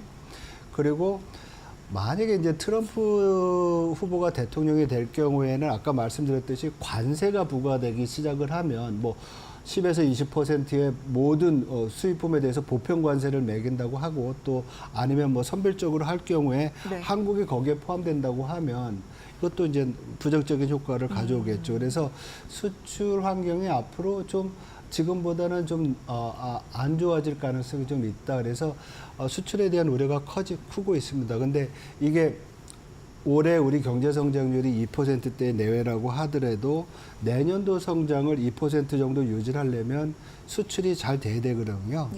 그리고 내수가 지금 회복이 계속 지연이 되고 있기 때문에 그래서 이런 부분들이 내년도 성장에 영향을 미칠 수가 있어서 지금은 노란불인데 이게 빨간불로 가지 않도록 노력을 해야 될 것 같습니다. 네, 그러네요. 이게 보니까 10월 자체만으로 봤을 땐 잘 됐는데 7월과 또 비교해 보면 수출의 증가폭이 줄어들었고 그렇죠. 글로벌리 그 제조업 쪽이죠. 그 사이클이 회복이 덜 되는 상황에서 우리나라 반도체 증가폭 그런 부분도 둔화가 되고 있고 유가 하향 안정화도 사실상 어떻게 보면은 빌미가 되는 거네요. 그 이게. 좋은 건데 우리 예. 수출 성과에는 수출 성과에는. 나쁘게 나타날 수가 있죠. 예, 그게 적색 신호로 바뀔 가능성도 있다. 지금 노란불까지는 왔다. 이렇게 말씀해 주셨습니다. 지금 미국 대선 후 폭풍에 대한 여러 가지 예측들이 나오고 있는데 앞서 살짝 언급해 주셨지만 트럼프 대통령이 된다면 물가가 뛸 가능성이 있다. 네. 예, 요거 좀 보충 설명이 필요해 보입니다. 이 물가 잡기에 굉장히 현안이 되어 있었잖아요. 우리나라 입장에서도. 근데 예. 이제 이 물가가 그 관세를 매기게 되면 예. 미국의 물가가 올라갈 거예요. 그리고 이제 한국도 물론 그 영향을 좀 받을 수 있겠지만은 예. 일단 관세로 인한 인플레이션 우려는 미국 쪽이 더 크고 예를 들어서 만약에 뭐 15에서 20% 정도의 15에서 20% 정도의 중국산 수입품에 대해서 관세를 매길 경우에 미국의 그 소비 지출 인플레이션 있잖아요. 예. 그것이 약 한 1%포인트 올라간다고 그래요. 그러면 지금 연준이 2% 인플레이션 타겟 하는데 플러스 1%면 3%잖아요. 그러면 금리 인하의 어떤 경로가 지금보다 높아질 수가 있겠죠. 예. 그만큼 미국 경제에 안 좋을 수 있는 거라서 우려를 하는데 한국 같은 경우에는 사실 10월달 소비자 물가가 오늘 아침에 나왔죠. 전월 대비는 0% 똑같고요. 전년 동월 대비로 1.3%에서 시장이 예상했던 것보다 내려왔어요. 근데 우리가 코어 핵심 인플레이션이라고 하는 거 식품과 에너지를 뺀 인플레이션은 전월 대비 0.2% 상승하고 전년 동월 대비로는 지난달보다 높아졌어요. 그래서 이게 1.8% 예. 1.8% 해가지고 9월 달에 2.0이었네요. 그래서 좀 둔화는 되고 있는데 문제는 11월과 12월 달 되면 인플레이션이 2%대로 올라갈 거로 지금 보여요. 왜냐하면 인플레이션은 전년 동월 대비로 우리가 얘기를 하는데 지금 1%대 초반까지 내려왔다고 하더라도 2%로 올라가는 데는 얘기는 작년에 11월과 12월 달에 되게 낮았다는 거죠. 기저 효과가 있고 예. 두 번째로는 수도권의 지하철 요금이 올라가고 있고요. 그리고 유류세 내렸던 부분을 좀 축소시켰어요. 네. 그래서 이러한 부분들이 물가 상승 압력으로 작용을 해서 11월과 12월 달에는 다시 또 헤드라인, 그러니까 맨 위에 나오는 그 소비자 물가 상승률이 지금은 1.3%까지 내려왔지만 1%대 후반이나 2%까지도 올라갈 수 있는 그런 여지가 있다. 그리고요. 그리고 지금도 보면 상품 부분에 있어서의 물가 압력은 많이 낮아졌어요. 농산물이 굉장히 높이 올랐다가 지금 안정되고 있고 네. 유가가 내려오고 있어서 그런데 서비스 부분에 있어서의 인플레이션은 여전히 2%대를 보이고 있습니다. 네. 그 최근 매일 하는 작업 중에 하나가 미국 국채금리 보기이거든요. 네. 근데 이게 떨어질 만한 요소인데도 불구하고 왜냐하면 연준이 이제 기준금리 인하 경로를 밟고 있으니까 그리고 이 고용 쇼크도 있었단 말이죠. 그렇죠. 그러나 10년물 국채금리는 4.3%를 상회하는 모습을 보여주고 약간 지금 4.28% 떨어지긴 했어도 이거는 왜 그렇다고 보십니까? 네. 지금 좀 아까 이제 질문하셨듯이 인플레이션에 대한 우려가 있는 거죠. 네. 그리고 지금 여러 가지 그 불확실성은 있지만 일부에서는 시장에서는 트럼프 후보가 대통령이 될 가능성을 이제 높게 평가하니까 예, 선반영이 됐다라고 그렇죠. 보면 되죠. 그렇게 예. 되면 관세 때문에 물가가 올라가게 되면 우리가 얘기하는 10년물 뭐 국채금리라고 하면 거기에는 인플레이션에 대한 예상 기대가 포함이 되거든요. 네. 이게 높아지니까 금리가 올라갈 수 있는 거고 두 번째로는 미국이 우리가 경기 침체 갈 거라고 생각을 하고 50bp 내렸잖아요. 근데 그렇지 않아가지고 지금 다시 조정을 하잖아요. 그래서 지금은 경기가 연착륙이나 노랜딩 할 거다는 전망을 하니까 펀더멘탈 자체가 좋아지니까 또 기저적으로 금리가 높아질 수가 있는 거예요. 내리지 못하는 상황이죠. 예, 네. 거기다 또 지금 미국의 정부 부채가 또 커질 거로 예상을 해요. 이거는 해리스나 트럼프나 다 똑같이 그렇게 되면 국채 발행이 많아질 거고 그러면 국채 가격이 떨어지잖아요. 그러면 국채 가격과 국채 금리는 또 역의 관계가 있으니까 금리가 올라갈 수 있는 여지가 있죠. 그래서 이것이 지금 선거 전 선거 결과가 나오고 뭐 조금 후까지도 이런 영향이 좀 있을 것 같아요. 그렇지만은 우리가 지난번 경험을 본다고 하면 이것이 뭐 올해 말이나 내년 초 정도 되면 다시 또 정상화될 가능성이 크고요. 네. 제일 중요한 것은 미국 경제 성장률이 4분기 되면 지금 3분기가 2.8%였어요. 네. 4분기가 되면 이게 1%대로 내려오고 연준은 또 추가적으로 금리를 2번 더 인하할 거기 때문에 국채 금리는 내려오지 않겠나 이렇게 보고 있습니다. 국제금리는 어떻게 보면 시장을 판단하는 중요한 잣대잖아요. 그래서 장 박사님께서 굉장히 잘 분석을 해주신 것 같습니다. 여기에 그 시장의 심리를 우리가 읽을 수 있었습니다. 아무쪼록 미국 대선 영향이 전 세계 경제에 영향을 미칠 요소이고 우리나라도 당연히 그 우산 안에 있겠죠. 그래서 오늘 이 시간 미국 대선 관련으로 좀 꾸며드렸습니다. 이코노미톡 KB국민은행 장재철 박사의 분석이었습니다. 박사님 아주 잘 들었습니다. 고맙습니다. 네, 고맙습니다. 네, 시장이 약간 좀 그렇게 반등세를 보여주지는 못하고 있습니다. 왜냐하면 외국인과 기관의 수급이 하루 만에 또 매도로 전환된 흐름들이 나타납니다. 잠시 후 마켓나우 2부에서 미국 대선과 11월 FOMC 그 중요한 재료를 맡고 있는 우리 시장의 심리에 대해서 조금 더 자세히 전략 세워드리도록 하겠습니다. 잠시 후에 저는 뵙겠습니다.